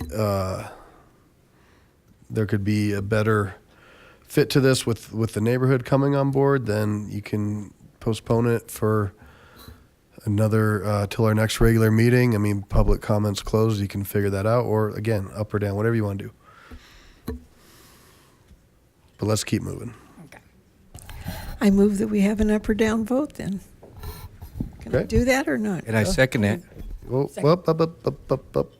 Hold on real quick. Okay, let's, So an up or down? please, that's why we shouldn't just second things. Please remove your second and all that good stuff. Yes. My second's removed. All right. Thank you. Because it's part of the script.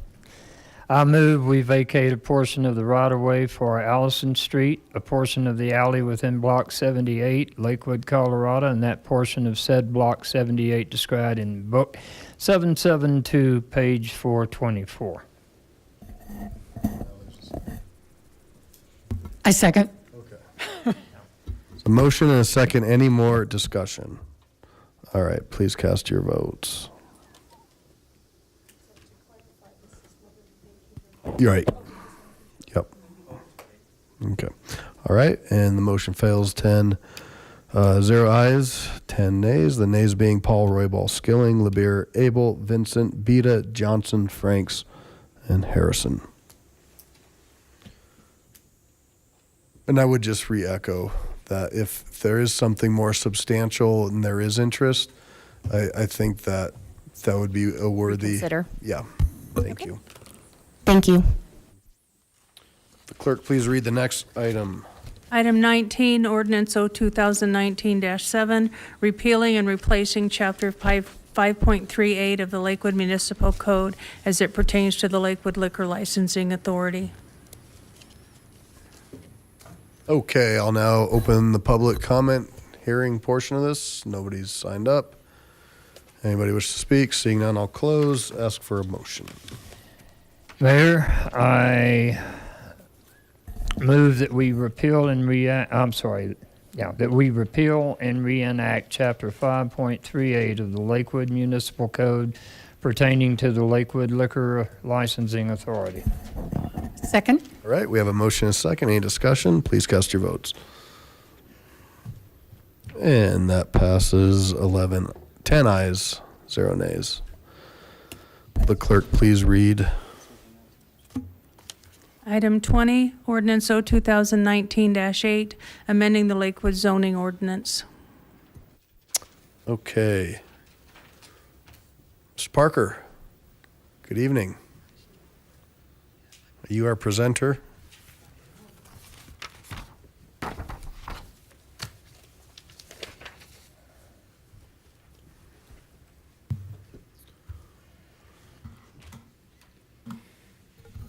Good evening.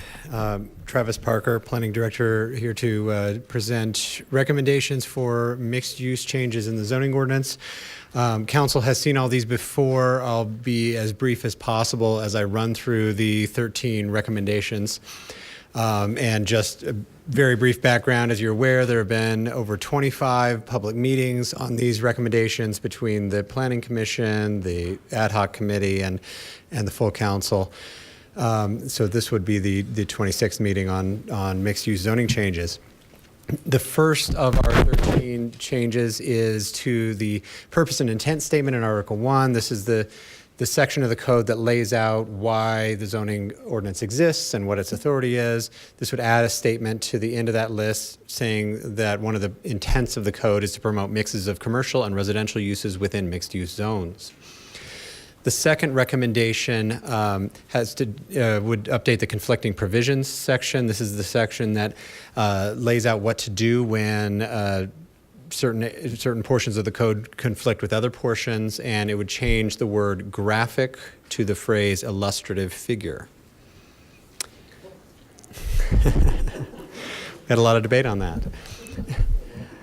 The third and fourth recommendations have to do with cleaning up the language in the sections about variances and waivers. This would make the language consistent between the two sections. You have the original proposed language of the Planning Commission and the ad hoc committee in the packet, and you'll recall at the study session there was a proposal for an amendment to re-add the term numeric. So we'd use the three terms, dimensional, design, and numeric, if someone on council makes that proposed amendment, because it's not in the original recommendation. Recommendation 5 would update the purpose and intent section of the mixed use area, or excuse me, of the mixed use zones, and it would add a section at the end of those purpose and intents to say that mixed use zones should comport with the character of surrounding neighborhoods, including compliance with the comprehensive plan and any associated neighborhood area and corridor plans. Recommended change number 6 has to do with the mixed-use employment zone, and this is the recommendation that would require multiple land uses on large-size parcels.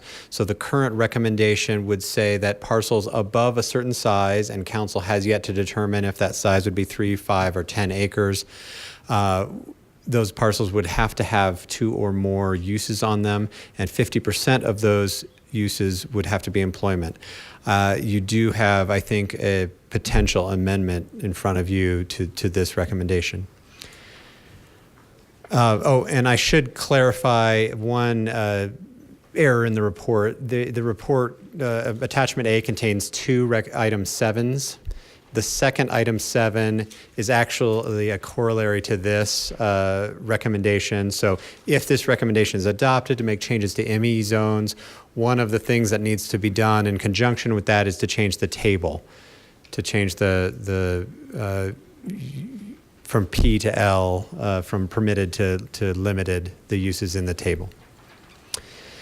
So the regular recommendation 7 is a product of the ad hoc committee and would be to require 30% open space for any residential only building in a mixed use zone. Currently, the open space requirement varies by zone and it's consistent within a zone for all types of uses. This recommendation would change that, and when a single use residential building is built in any residential zone, they'd have to meet the same open space requirement as the multifamily residential zone, which is 30%.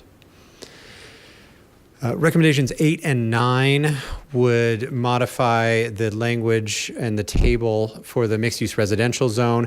This doesn't actually change anything that any of the rules in the multifamily residential zone, but clarifies the table to match the language in Article 5. Article 5 limits the amount of commercial that can be built in any mixed-use residential zone, and currently Article 4, the use table, has all those commercial uses listed just as permitted, and this recommendation would change them to limited and reference the sections in Article 5 that actually limit them to 20 or 30%. Recommendations 10 or 11 are to create a new single-family residential zone, R10. This recommendation originally came from public comment to the Planning Commission at our open houses and through various proposals. Currently, our residential zones have lots of various sizes, but we don't have any single-family residential zones that allow lots below 6,000 square feet. And yet most of the infill development that's happening in Lakewood at this point are proposals for lots less than 6,000 square feet. When the zoning code was rewritten in 2012, the mixed-use neighborhood zone was written to accommodate that, and so it allows single-family homes with no residential minimum. So generally now when we get new single-family developments, they propose a rezoning to mixed-use neighborhood zone. One of the requests that we've had from communities has been, we like some of these proposals for small lot residential, patio homes. However, We don't like the fact that they come with the ability to do commercial uses in the mixed-use neighborhood zones. So we've had a request to create a small lot residential only zone. And so this proposal would be to create a single family zone with no minimum lot size that would allow smaller homes. They'd have to meet, all the foundation and other requirements of the building code, but would allow them on minimal size lots, or allow multiple homes on a single lot if they're single family structures. Recommendation 12 would be to update the mixed use description. The language on the screen is on the top was originally recommended by Planning Commission.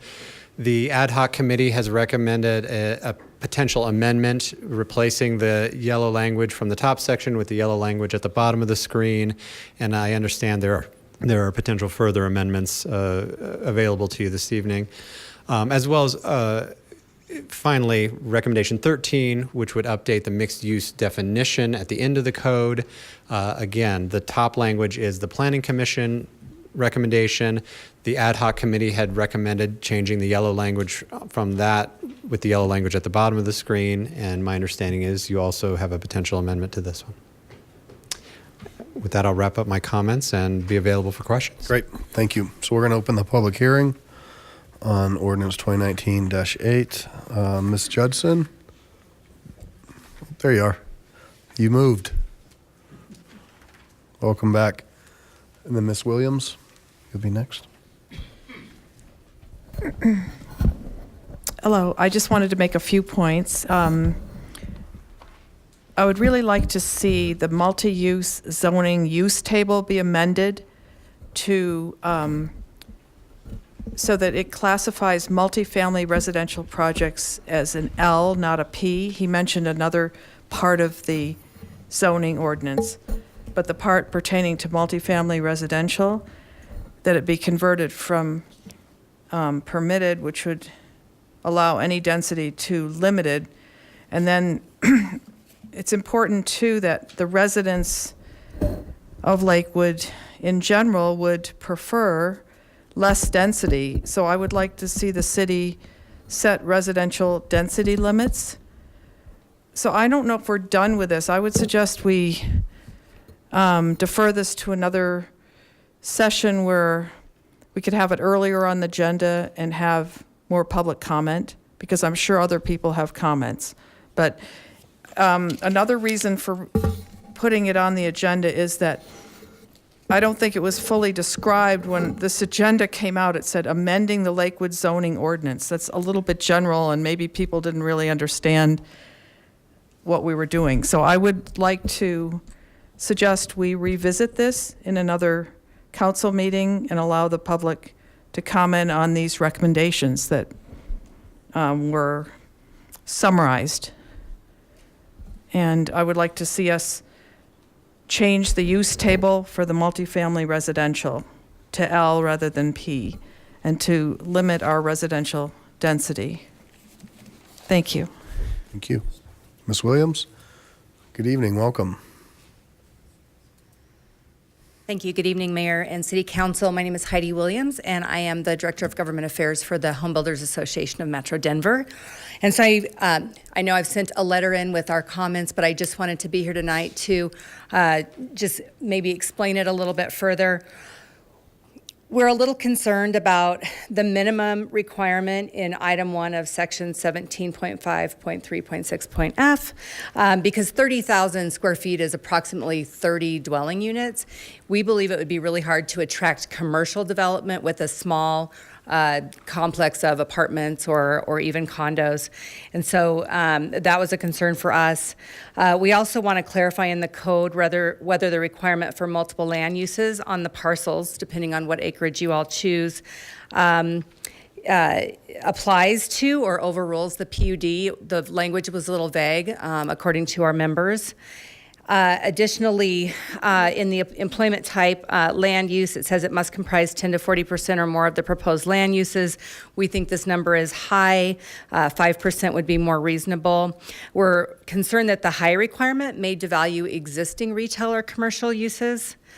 And then regarding the open space percentages, we would request that you keep the current requirements, and because 30% again seems like a pretty aggressive percentage. And then kind of regarding workforce housing, or that missing middle housing that we're all trying to find in the different cities.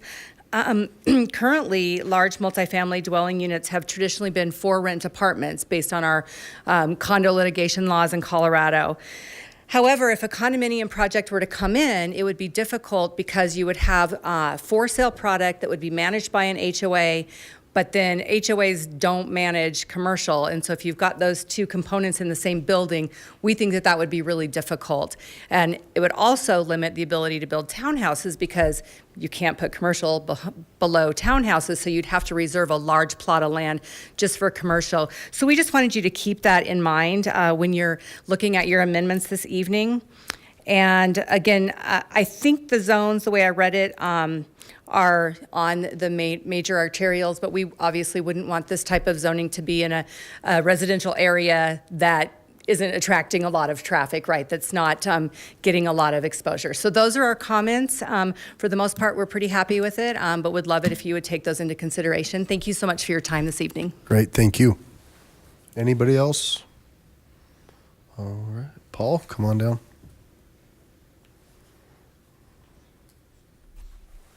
I hadn't planned to say anything, but I think I will just very briefly suggest that we keep in mind that developers do tend to take to consider the property as an isolated element, and tend to fail to recognize the surrounding areas and how it needs to fit in with the surroundings. So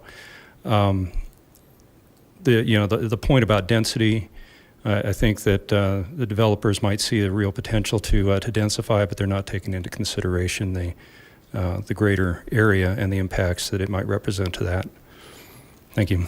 Okay, thank you. Anybody else? All right. I'm gonna close public comment because there is no more. And before we dig into this, does council want to take a 10-minute break? Okay, let's take a 10-minute break, come back at 9:20, and we'll begin our discussion.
Good evening. I'd like to reconvene the March 25th Lakewood City Council meeting at 9:24 p.m. We are back and ready to begin our discussion on ordinance 2019-8.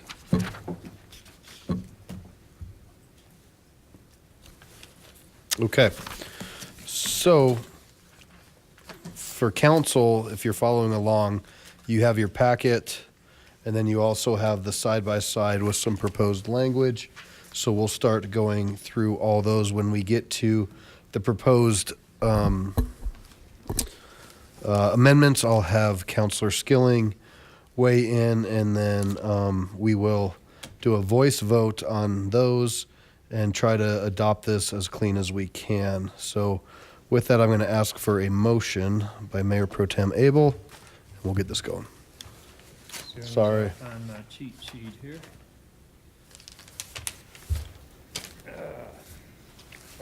No rush.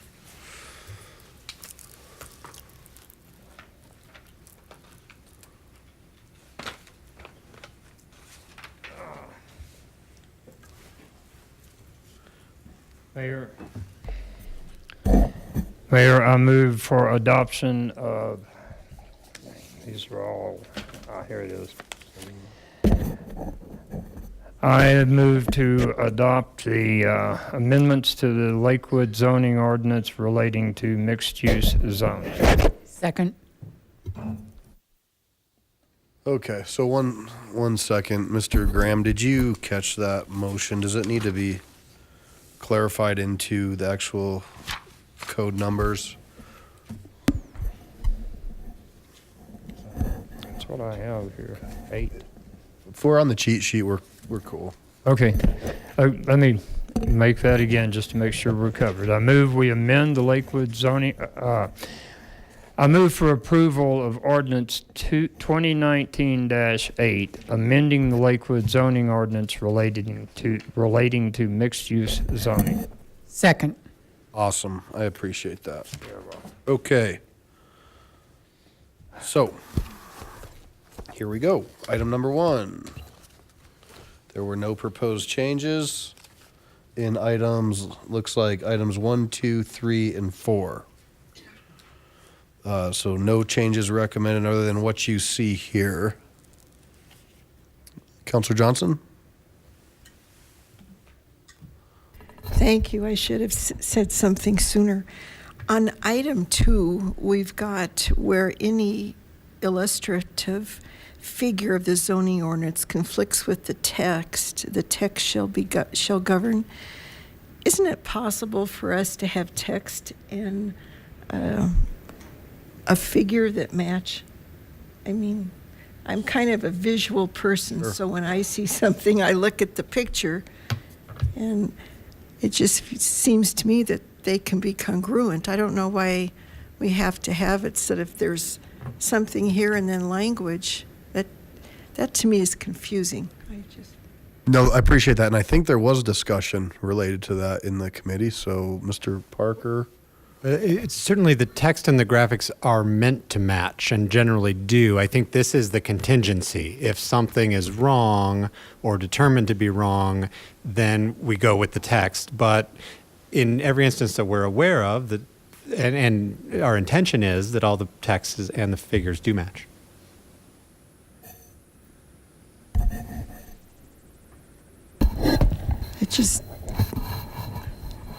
I guess I would feel more comfortable if it was more definitive that they will match, not that we try, kind of a thing. They will. Thank you. Okay, thank you. Sorry. That was easy. Most definitive you've ever been, Mr. Parker. Thank you. Okay, so aside from that, 1, 2, 3, or 4, we're good. Councilor Skilling, please. Let me just, for the benefit of the audience and for all of council, we had, the mayor and I had discussed the best and most efficient way to go through this from a process point of view. And the best process that we've come up with for tonight would be the attachment A that's attached to the ordinance has items 1 through 13 listed on it, and those are the items that Mr. Parker presented his slides from, so it corresponds. There are items 1 through 13 up on the overhead projector.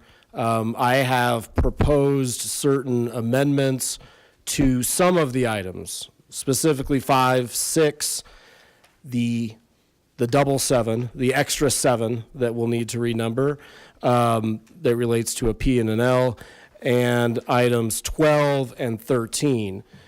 The red line that council has been provided tonight, as well as what's up on the projector that we will try to make sure also follows the conversation, those red lines and those amendments that I've proposed, I would like to discuss as we get to each of those items as part of our introductory go through each of these, so that we don't have to have duplicate discussions. That the proposed amendments will be part of it. So if anyone wants, for example, item 5 is a good example.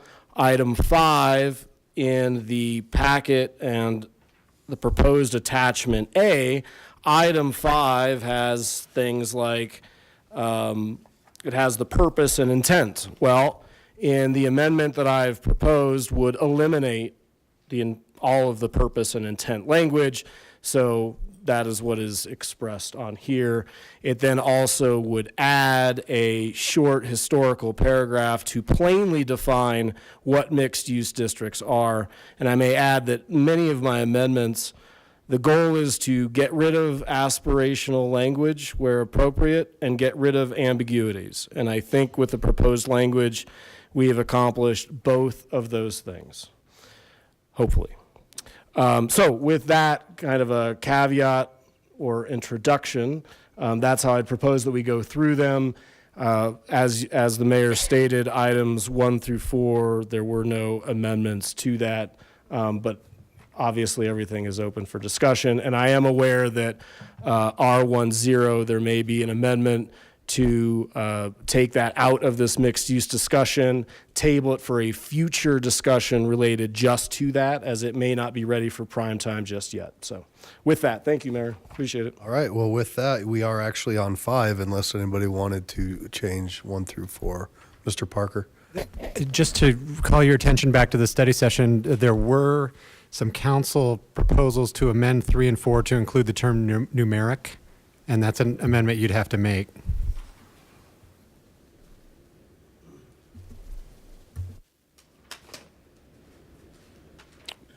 Well, but that would be adopted as amended, correct? But, because I don't, you're not saying there's options. You can, The recommendation sent forward from the committee did not have the term numeric in it. The full council seemed to want to add it, so it would have to be added through an amendment.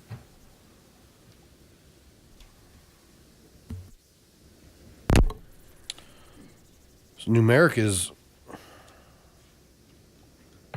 removed. Yeah. No, I get that, but there's also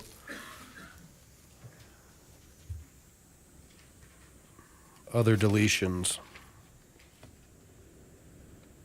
Okay. Mayor Pro Tem. I'm sorry, do we have all of these things on a hard copy? My computer keeps kicking me off of the, or my iPad keeps kicking me off of tonight's agenda. Thank you. Well, I was gonna say we get a share, but no such luck. Thank you.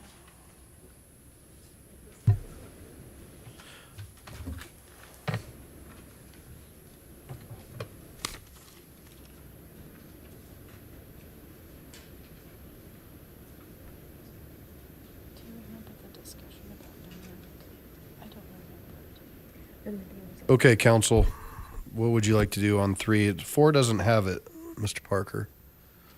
4 is Neither one has the term numeric in the proposal. the suggestion or the suggestion that we heard from council would be that you would add it. Wherever it would say dimensional and design standard, we would add a comma, dimensional, design, or numeric. So we'd add it wherever the other two terms are, dimensional and design.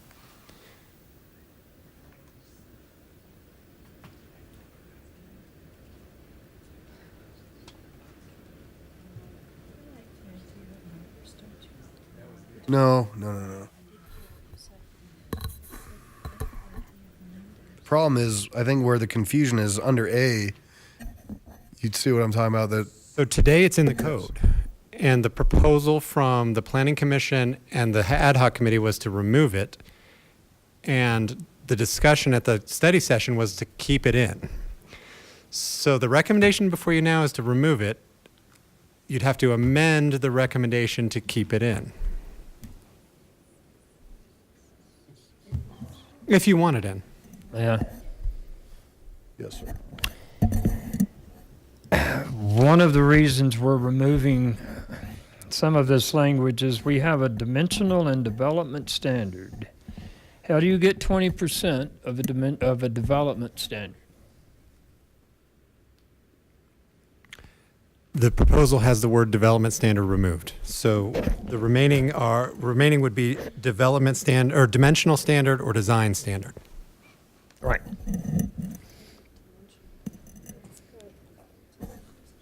Excuse me, I need to ask a quick question if I could. Wouldn't dimensional be a number? Yes. Yeah, we're talking about design standard, and that's dropping out. And that's why it's dropping out, because you can't get 20% of a design standard, or can you? It's not dropping out, but it's being moved to minor because you're right. You can't, there is no 20% of a design standard, so all design standards are minor because we can't separate them that way. Thank you. Okay.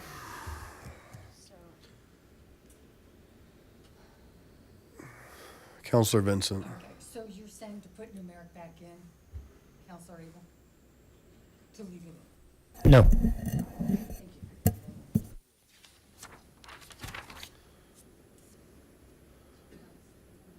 Okay, so we don't need a motion if we're going to keep it out. Okay? We cool? All right, thank you. So that covers 3. 4, Mr. Parker, was there an adjustment to 4? The adjustment should be the same. If you add numeric, let's do it to both. If you leave it out, let's leave it out both. Gone. Clear? Good? Okay, thank you. Councilors Harrison and Mayor Pro Tem Abel, you're both on. Do you want to speak to 1 through 4? Okay, thank you. I spoke tonight. Great. Councilor Skilling, item 5. As I had mentioned in the introduction, item 5, do you want me to should I go down there and do this? Whatever's your pleasure. Well, I just want to be able to show the I document. I get it. Okay, so item 5 is the entire first page of this. So item 5, the initial recommendations that were in the packet has, in addition to the existing purpose and intent, was to add an additional letter. The committee was concerned that the character of the surrounding neighborhoods was not being considered. However, based on the study session and what we heard from that, from fellow council members, it was determined that the best practice that we should strive for is to remove as much aspirational or meaningless language as possible. The entire purpose and intent section is probably best described as aspirational and only gets us into trouble. Therefore, instead of adding, as item 5 of attachment A suggests, adding the F to that to have the comport with the character of the surrounding neighborhoods, my amendment would remove the entirety of the existing 17.3.4.1 purpose and intent, and would also add That first paragraph you see at 17.3.4. That paragraph describes what is the goal of mixed use as used in the context of Lakewood zoning since 2012. I believe that it eliminates the ambiguities because it speaks plainly to what our goal is. I will also note, and I forgot to say this at the beginning, now is as good a time as any, that I and the committee, and I think all of council recognizes that none of the fixes that we're making tonight to this are going to be perfect. I'm certainly not in favor of deferring this any longer or kicking the can. There are projects that are being built all the time, and we need to address this now. Does not preclude further changes in the future and further revisions. And I'm sure that folks will have other ideas as we move forward. However, I think that given what we talked about with 26 some odd meetings, those on the committee have spent a lot of time, as has staff, in coming up with a lot of these recommendations, and as has Planning Commission. So with that, this is, at least the proposed amendment is in direct response to what we heard at the study session, that it did not do enough, that the changes did not do enough to remove that aspirational language, and the ambiguities would still persist. Therefore, that is why I'm proposing to amend item 5 as you see on the red line. So with that explanation, is there anybody on council that would like to change that or ask questions about it? Okay, seeing none. So we better do a motion in a second. I know it deviated a little bit, but Can you offer your amendment? I would move to amend the attachment A, item 5, to reflect the language that's in the red line copy. Is that good enough, or do we need to read it? You're going to make me read it. No, I'm not going to make you read it. Thank you. But you're also deleting language, all that aspirational language, so that should be part of the motion as well. So we're adding the language identified in item 5, and we're deleting the language identified in item 5 of the red line that you have presented to council. Then I move to amend attachment A, and specifically item 5, to adopt the red line additions that are proposed and delete the language as further described in the red line. Second. okay. So we have a motion and a second. Does anybody need that motion repeated? Please. Yes. Please cast your votes. Councilors Johnson and Franks and Roybal. You're not in. Are you in? Is it not working? There it is. Passes 10 ayes, 0 nays. Thank you. Everybody's a little bit off tonight. It's okay. Item 6, Councilor Skilling. All right, so item 6, if you refer to page 500 of the packet, that's how we do it in Lakewood, 567-page packets. I'm just teasing. So page 500 of the packet, there is item 6, which refers to amending language to 17.5.3.6.f. It's what we heard a little bit from in public comment, and also we heard in Mr. Parker's presentation. There were 2 different proposals. One from Planning Commission dealt with the 30,000 square foot and the commercial and residential mix there too. And then the second part was what the committee had actually dealt with. We struggled with this for a long time, and we talked about it at the study session, is we had bracketed as a committee, how would we come up with how would we mandate that there be mixed uses in those mixed parcels where we want more than just a single use?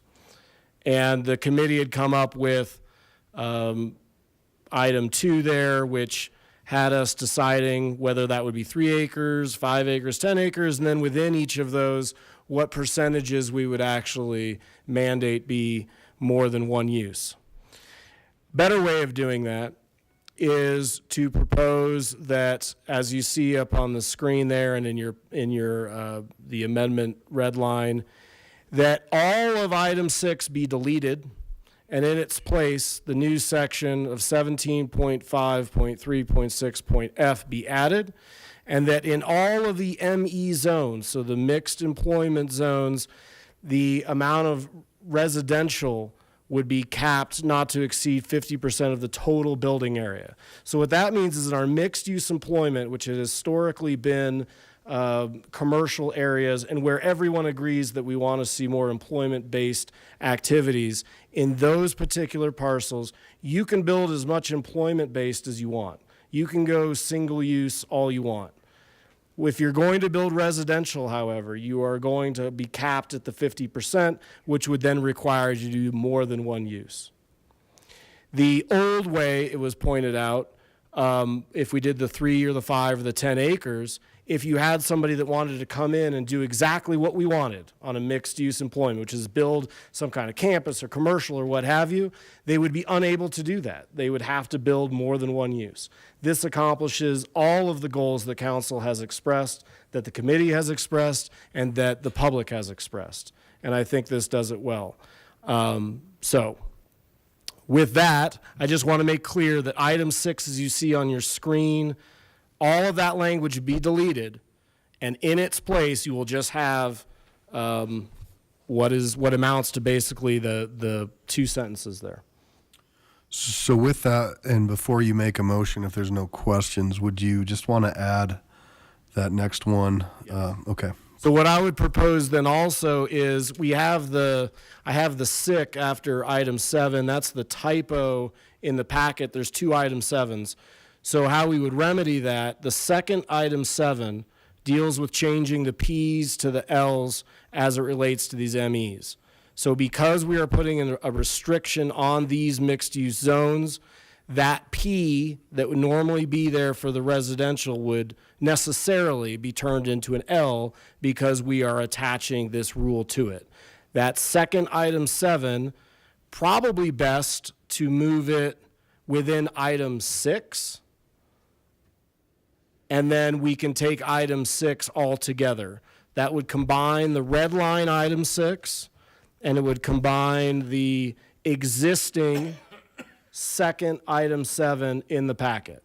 Everybody following along with that? Councilor Vincent? Yeah. And leave the first. Is your microphone on? Okay, and leave the first number 7 as 7. Correct. So 7-2 moves to 6, 7-7 stays. Correct. Okay, thank you. Okay, any questions? Councilor, can you please make that motion? Thank you, Mayor. I move that we amend item 6 of attachment A to delete all of the existing language in item 6, all of the proposed amended language in item 6, and replace it with the red line language from the proposed amendment. Second. Mr. Graham. We didn't include the other. And I want to make sure that it's clear that the language under the second item 7 that is now going to be moved into item 6 as part of this motion, that language is not going to show up in the municipal code. In other words, we're not adding this to the zoning code, we're just making that change. And the reason I want to make that clear is because the way we have it drafted right now, you have a number 1, and I want to make it clear that what's coming from the second item 7 is not going to be item 2. It's simply just, there's no text that's going to be added through item 7, number 2, or the second item 7. So continuing the motion, I would propose as well that we amend the table 17.4.1 to reflect the change made by the adoption of 17.5.3.6F of the red line, and specifically that will change the table where there are existing Ps. They will become Ls in accordance with 17.5.3.6.F as adopted. Yeah, remove your second from the first and I remove my second from the first amendment, and I'll second the second. Can I do that? Mayor Pro Tem, do you want to specify real quick? I would like for you to, for those who aren't familiar with our jargon, to explain what P and L mean in that table. On table 17.4.1, Well, on any of our tables, P is permitted, L is a limited Not use. profit and loss. Right. Thank you. in our tables where there is a P, that is a permitted use and there are no other restrictions unless otherwise asterisked. So that means, for example, if there is the existing code in prior to tonight, in an ME zone, you have RMF is listed as a P. It is permitted by right to build that. That has led to the single-use building in those ME districts. By adopting this change and then also making sure that as a housekeeping matter that table changes along with it, that P would become an L, which is a limited use. And what is limited is there are rules that are now attached to the RMF. And that goes for all of the P's and L's in the table. If it's a P, it is permitted by right.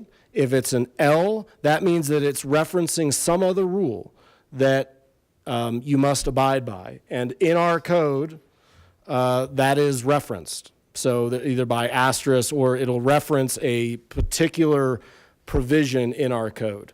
That is what this would do. There would now be an L and it would reference directly 17.5.3.6.F. So if I had, for example, an ME district that I owned and I wanted to know what I could build on there, if I, for example, wanted to build a multifamily residential, if I look at the table prior to tonight, it would say a P and it would be permitted. After tonight, if it passes, it would say L, and I would then be referenced to 17.5.3.6.F, where I would now be told that I cannot exceed 50% of the total building gross floor area. That was very thorough. Thank you very much. Okay, we have a motion and a second. Any more discussion? Please cast your votes. All right, that passes 10 ayes, 0 nays, and therefore that would then take us to the real number 7, which is the open space percentages, and then items 8 and 9. Any issues with 7, 8, or 9?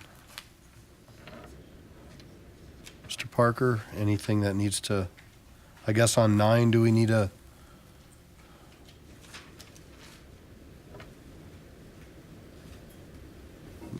Do you need an amendment on 9? I don't have any notes of amendments for 9. Okay, so number 10, why don't we explain it, and then there's been a request for a motion to pull it. So I can briefly explain the R10 doesn't necessarily fit into the mixed use discussion, although I think we discussed it contemporaneous with our other discussions. The R10 is meant to be, as I understand it, and again, this did not originate from our committee. This was a planning commission recommendation, as I recall, that the R10 is a zone that does not currently exist in Lakewood, but it does allow for single family only, and that those single family residences would not have the same restrictions on the size of the lots, so that you could have much, much smaller homes. That would be the benefit, that you can actually build, as I understand it, you could build townhouses or patio homes or what have you that are detached but have very small amounts of space in between each. And that these smaller homes, there may be a need for those because those could provide ownership opportunities, entry level and senior, who are looking to downsize and who don't want to maintain anything. Some people could care less about yards, and this is one of those things. It has the minimum size of the lot is 0, and the front, well, you guys can all read the setbacks. They're smaller than in some of our other zones. But the key is, there's talk about the tiny homes and all of that, except that the same foundation requirements and the construction requirements we have in all of our other residential zones, my understanding is would still apply. So nobody's rolling up a tiny house on a trailer and dropping it in Lakewood. They would build a foundation and they would put it on that foundation. Now, with that, there has been a lot of discussion about what all of that means, examples of it. As of now, there are none of these zones, as I said earlier, in Lakewood. It would be added to the toolbox of different types of housing stock, or I should say zoning, different types of residential zoning that would be available. If somebody were to rezone into an R10, it would have to get approval by council. But with that said, there has been a lot of talk, not only in the public, but elsewhere, that maybe this isn't quite ready for prime time, and that there needs to be maybe a whole separate discussion where council can actually look at some examples of these and really maybe take it out to ward meetings, whatever it is, and really get some more input on it before we move ahead. And since this doesn't fit necessarily into the mixed use discussion squarely, I certainly don't have any problems with that. Thank you. So for clarification, if this were to be removed from this discussion, that would also trigger an amendment to item 11, removing R10. Is that accurate? Okay. All right. Councilor Johnson? Thank you. Well, you pretty much said it all. But yes, I would like to have a motion to pull this from discussion tonight. And I've got some good reasons why. A lot of them you already said. This is a new concept. Oftentimes these are referred to as tiny homes. I think that some people feel that this could also be a patio home, but I think we need clarity for that, for one thing.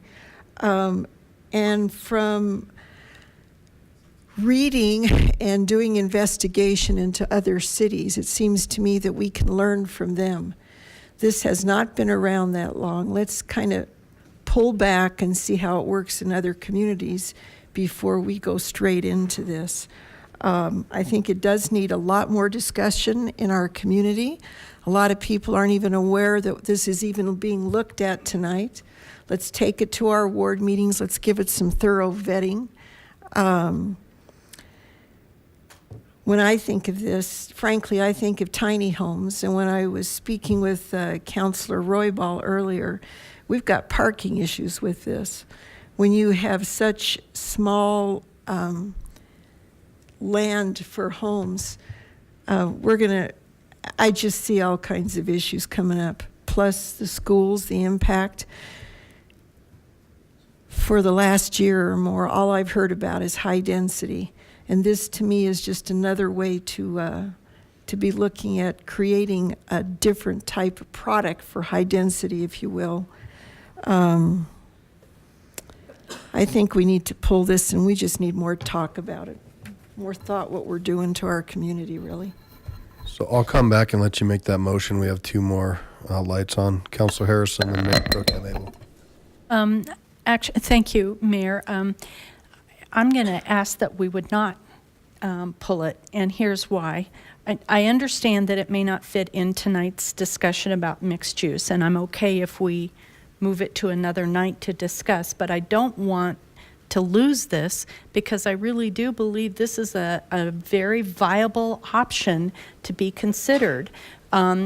It may not fit in your neighborhood, but it might fit in mine or someone else's. So I'm not sure that I want to give this up yet.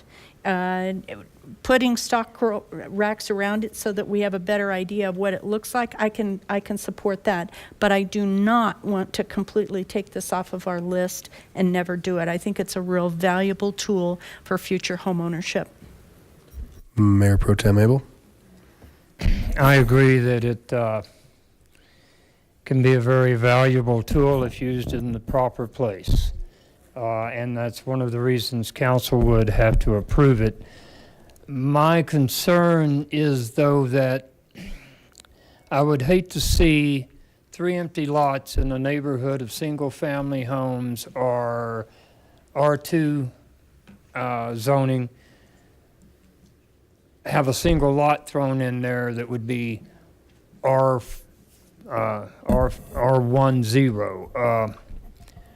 It doesn't belong between houses in an established neighborhood, but I can see a great use for it in certain places, especially redevelopment areas. And it could help older folks who don't want to care for a large house in a yard. A lot of these tiny homes are more plushly appointed than my house. So I have no problem with the concept. I have a problem with using it in the wrong places, and I think we need to discuss that angle. But I agree with you, Ms. Harrison, that it could solve some of the concerns we have, especially with affordability and attainability. Councilor LeBear? I would just echo real briefly with everyone else and what they've already said about this. And this is purely hypothetical, but there's potentially in certain wards, places that this would be ripe for that perhaps have unsightly places currently. Purely hypothetical, though. So I think there's a potential use. I do think we got to figure out a way to obviously put it in the right places, and I think the committee knew sending this up here, it was not 100% ripe and ready to go. It was, we need to get the discussion going, so I'm okay with moving it down the road. Thanks. Councilor Roybal? Thank you, Mayor.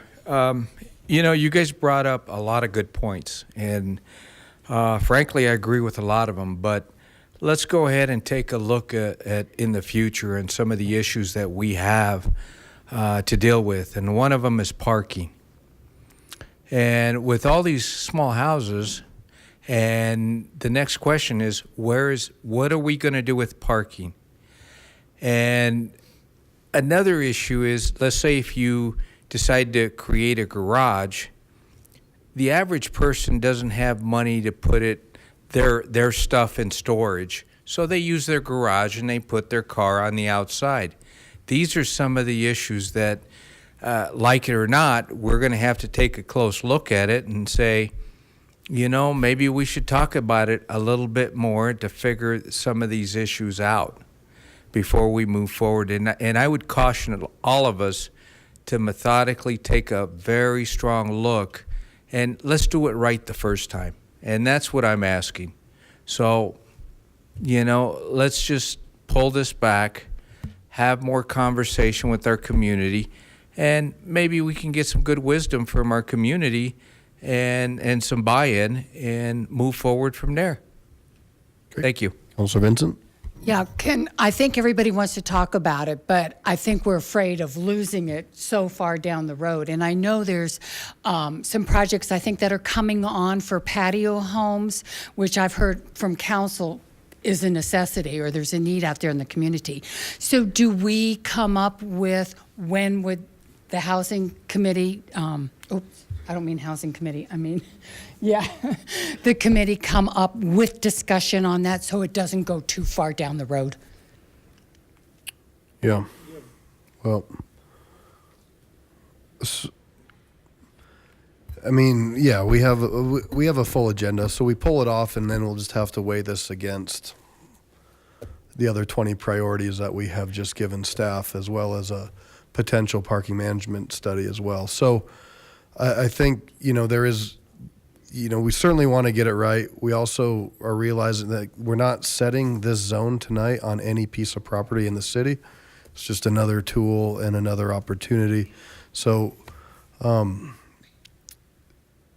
it very well could and will get lost, and that's just the way it is. We'll have to prioritize that depending upon how that goes. Councilor Skilling and Councilor Harrison. We do have site design coming up. We will have discussion at that point at site design. I don't think that site design, based on the conversations that we've had previous, whether it's a committee or a council, is going to be anything super controversial. We could perhaps discuss with staff whether or not it's doable to maybe carve out a piece of our site design. And I'm trying very hard not to step on anybody's toes sitting in that row there, but I'm just throwing that out there as a way not to get it lost. That's just one idea. It would fit well with site design, actually. But. So the advantage, let me add a little more definition. So the advantage would be that there's more time to go out to ward meetings and to the public to hear more about, hear people's opinions about R10. Is that the idea, R10? Is that the idea, with kind of packaging it with site design rather than with mixed use? Because you're right, it doesn't have a real natural fit in any of these, but could be attended to in any of them. Yeah, I think it would be somewhere in between. I don't want to push off site design just so that we can discuss R10, because like with the mixed use and with the parking, we do need to address these things and not push them out. And I think site design may or may not have a home right now on the agenda. I think it may. I think it does. And I think that what the happy medium would be is between now and then is having discussions, having the public, at least that will give time to discuss it one way or another, but it won't just be kicked out into the ether. If council doesn't like that, then I guess we could kick it down into the ether. Councilor Franks, and then we'll go to Councilor Johnson. I just wanted to quickly add, I definitely support moving it down the line. I think that we certainly need to probably come up with some visuals so people can see how parking problems are solved. There are absolutely ways that communities have done that. There's communal lots. There's, you know, some of these aren't designed for people who drive anymore, and so you just need visitors parking. But I think that we don't have to make this a big Herculean effort. I think it makes sense to put this in our toolbox. I think it absolutely does. I just think if we just put some real parameters around that and be able to give the community some, well, here's some common problems we've heard. How would you solve parking, or how would you solve these other types of problems? But there is demand. Not that my husband's going to sign up for this, but I really want to live in a tiny home, but he's not going to let me, so that's it. Yeah, well said. Councilor Johnson. Thank you, and I appreciate all of the really excellent comments that all of you've made. When the development dialogue started, it was based on angst because of the rewrite of the zoning ordinance in 2012. We are trying at this point to correct some things that we have found that we didn't get right the first time. This is a whole new project, a whole new idea. I'm just saying that now is not the time to add this to what this discussion is about. We need to understand it more. We need to get more community dialogue on this. And it might be a very good product for Lakewood. I honestly don't know. But I think let's stick with what we started to begin with. That was the development dialogue and changing some things that we didn't get right the first time. Now we're adding something else that could cause all kinds of things. That's all. So Councilor Johnson, how about your motion reads that you would like to move to remove item 10 in its entirety and remove R10 from number 11 and send to development dialogue. What was the section? Design guidelines for further discussion. I'd be fine with adding that. Okay. 10 and 11 in their entirety. 11 is entirely about R10. It's just adding R10 to another section. Even though you have mixed use, commercial and light industrial in the language? That's existing language. It's okay. just adding the underlined R10 to that other language. Okay. So your motion would be to remove items 10 and 11 in their entirety and refer back to development dialogue for further discussion under design standards. You know what? You guys are awesome. You took the words out of my mouth. Thank you. Can we get a so moved? Second. So moved. Second. Second. Okay, first, can we get a so moved? So moved. Thank you. Now we can have a second. Second. Okay. So motion and a second. Please cast your votes. Count. Passes 9 ayes, 1 nay. The nay being Councilor Harrison. Pardon me, for clarification, that was to put R10 with the development dialogue site design conversation. So the first reading of building and site design is scheduled for April 22nd, with the second reading being, I think it's May 13th, just for information. Councilor Skilling.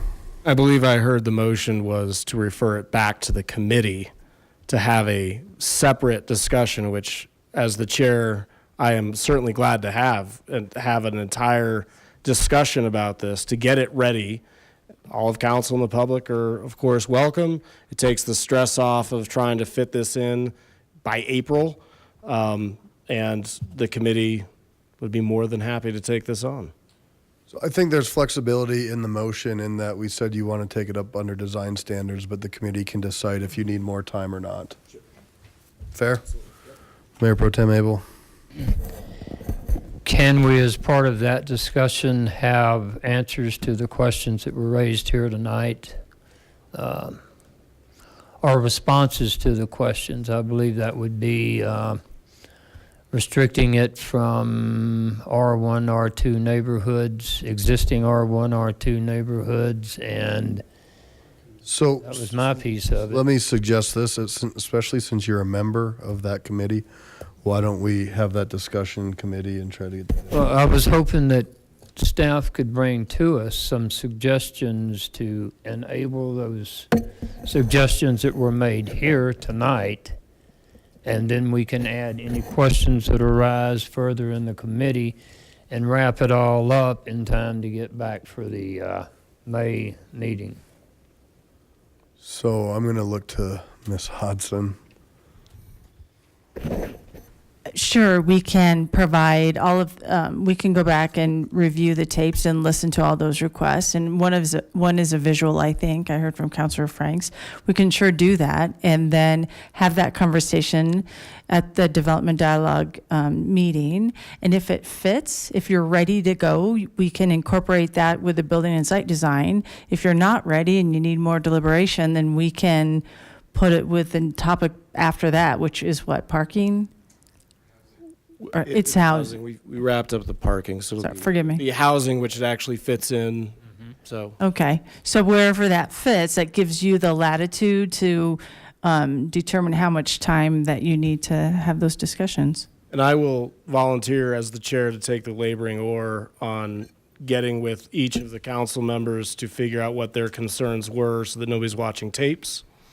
Appreciate that. No, I realize, but I can get specific concerns, and I think I know what they are from listening to council. Yeah, I would agree. I think that's important. If you have questions related to this, instead of staff going back and looking at tapes, just send them directly to the chairman and he can facilitate those so we have a better use of everybody's time. Mayor Pro Tem? I would like to urge Ms. Harrison to join us in that in the discussion on that in the committee. Okay. Number 12. It's back to you. Item 12, that's in attachment A of the packet on page 503, has some added language to the 17.3.4.2, which is the precursor to descriptions of each of the mixed-use zones.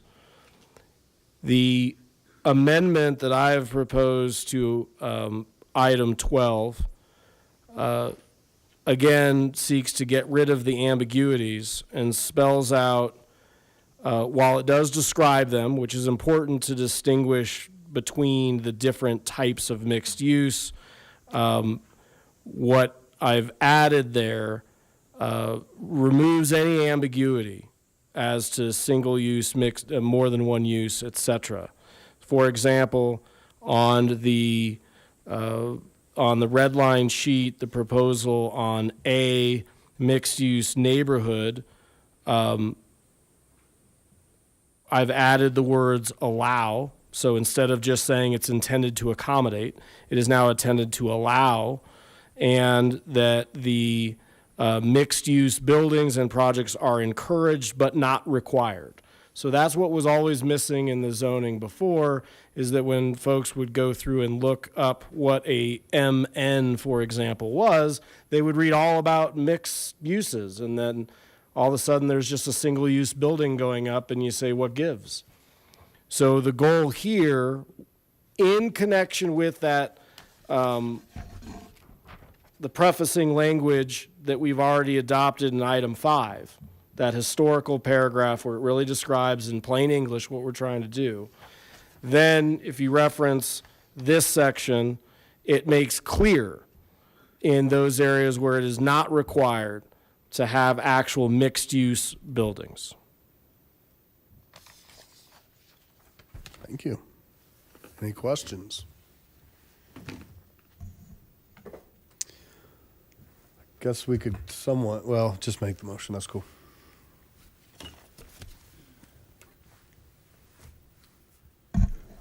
Nope. I would a motion to amend item 12 of attachment A to the ordinance to adopt the red line changes, or the changes made in the red line sheet of the proposed amendments under item 12. Second. Motion and a second. Any discussion? Please cast your votes. All right, 10 ayes, 0 nays. All right, number 13. Might get out here on Monday night. So 13 is, again, the definition that was existing didn't necessarily help define, and this is more or less cleanup. You'll note that the language from item 5, which was the plain English paragraph as to what mixed use is, as used in the Lakewood zoning ordinance, is then copied into item 13, which would then be the definitions. So we're not going to have competing or differing definitions. It will be consistent with how it was. If you look in the definitions part of our ordinance, will be the same as if you looked in 17.3.4. It's the exact language. Any questions? Please make that motion. I motion that we amend attachment A to the ordinance, item 13, to remove the attachment A language and replace it with the red line language proposed in the red line handout. Second. Okay, we have a motion and a second. Any discussion? Please cast your votes. Oh, sorry. Let's go. I went the wrong button. Yeah, you did. I'll clear you out. Let's revote, please. Passes 10 ayes, 0 nays. All right. So before Mayor Pro Tem Abel makes the final motion to adopt as amended, is there anything that anybody sees? Staff, is there anything that we have not been clear on or that you need further clarification on? Okay. She said no, for the record. Mayor Pro Tem. I move for approval of ordinance 0-2019-8, amending the Lakewood zoning ordinance related to mixed-use zoning as amended, with the exception of items 10 and 11, which have been pulled for further discussion. Close enough? 1 second. I do have one question back to number 12, and I apologize. Councilor Skilling, your new language in the mixed-use descriptions, does this, in addition to the new general language at the top of that section that was recommended, or is this in lieu of? If you look, I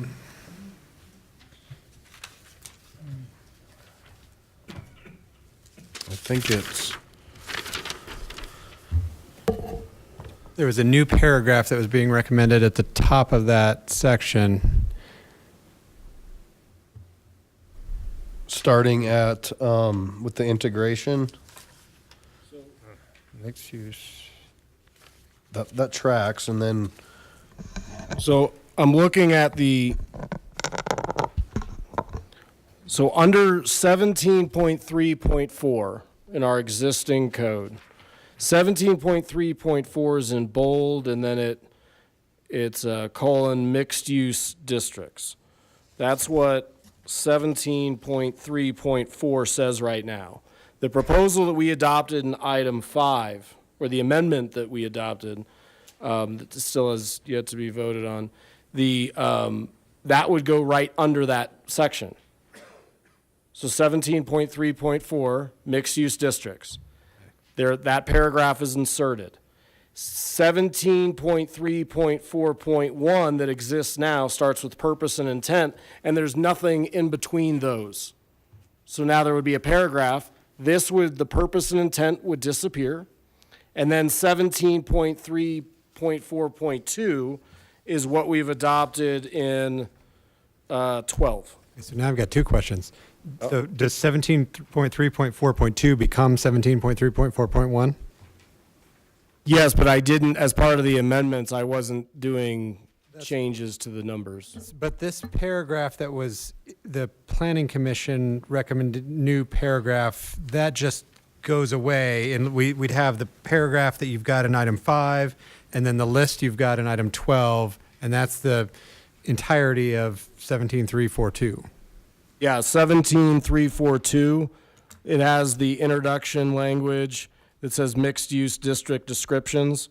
In item 12 that we've amended, there is 2 sentences now. Okay, understood. And then, then under those, again, getting rid of, trying to use as less words as possible. Thank you. Yep. great. We need to second that. Second. Did you read it also? Okay. All right, so now we have a motion and a second. I'm going to have some comments if anybody wants to weigh in. I just really want to thank, again, everybody who's been involved, from the Planning Commission to the residents and to this committee that's done a great amount of work. Travis, thank you to your team for helping to assist and get this to where we are. And Councilor Skilling, your group, I mean, you've taken a lot of time to go through and make sure that this is something that could be amenable, and I'm assuming will be adopted. And adopted in a way that many probably didn't think could happen when it all started. So that certainly means a lot. And I would echo back to item 10.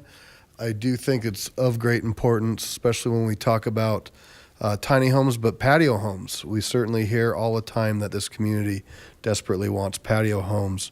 And so I think it's important to revisit. And then I would just, as an aside, I think this goes to a lot of the misinformation that's in the community. We received a bunch of emails saying that we were creating a new super high density multifamily residential development zone, right? I mean, come on, that's just a fear factor involved to get people riled up and build off some of the serious issues that are actually being tackled tonight here. So again, thank you to all, and I look forward to supporting this. Councilor Skilling? I would like to first thank the council members that were on the committee. I've got some council members that are on that committee that are on every committee for whatever reason, because they just can't get enough. And they're very tired, and I appreciate their efforts, and our scheduling is often off the cuff, and we do our best to try to accommodate. So I thank you all for that, especially those of you that are on every committee. And thank you to staff, to Travis and Paul and Greg and Laura, who takes fantastic minutes. And thank you to all of them, the city manager's office, for getting us scheduled. I'm tired, so I'm thinking it's like I need some play out music because I'm accepting something. But I do want to thank, again, just thank you to staff and all the council members who participated in this. This was a long process. And to Planning Commission, of course, because they did work on this as well. Councilor LeBaire. I figured everybody's going to jump in now, but I just echo the same sentiments I've heard, and obviously really want to just point out the Planning Commission really did the heavy lifting with a lot of this too, and so I'd just like to mention that, and staff obviously as well. So just thanks for all the work that everybody's done, and thanks for our chair for taking the bulk of the tough asks, like trying to read all these amendments in the middle of a session. So thank you. Mayor Pro Tem Abel. Well, there are half a dozen people left in the room that stayed with us through all of those committee meetings and have offered us their sage advice. We've taken a lot of it and worked it into this document. We still have more to go. I hope you folks join us and bring all your friends. The more voices we have in this committee, the better job we do. Okay, any more? All right. Councilor Johnson. I'd like to thank my mother and my father and my first grade teacher and All right. Please cast your votes.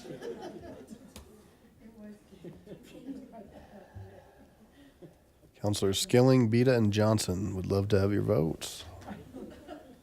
All right. Passes 10 ayes, 0 nays. Congratulations. It's a big step. Okay. Anything under general business? Okay, council reports. So council, I mean, we've been really busy and it doesn't always lend itself during late nights, but we started out a pretty good habit of giving committee updates. And so, you know, maybe you can give me your feedback on what nights you'd like to have that, but certainly everybody up here is on either a committee or two internally or externally, and be nice to have some nice updates. I did send out an email a couple weeks ago about the census and putting together a complete count committee, and I was hoping to get some recommendations from you as to some folks that you think in your wards would be a good fit for that. Please, please, please give that some thought if you can. I need to get that committee formed and get them into action, and you should have seen with that an attachment that listed out the duties of the complete count committee. If you need me to resend, please let me know.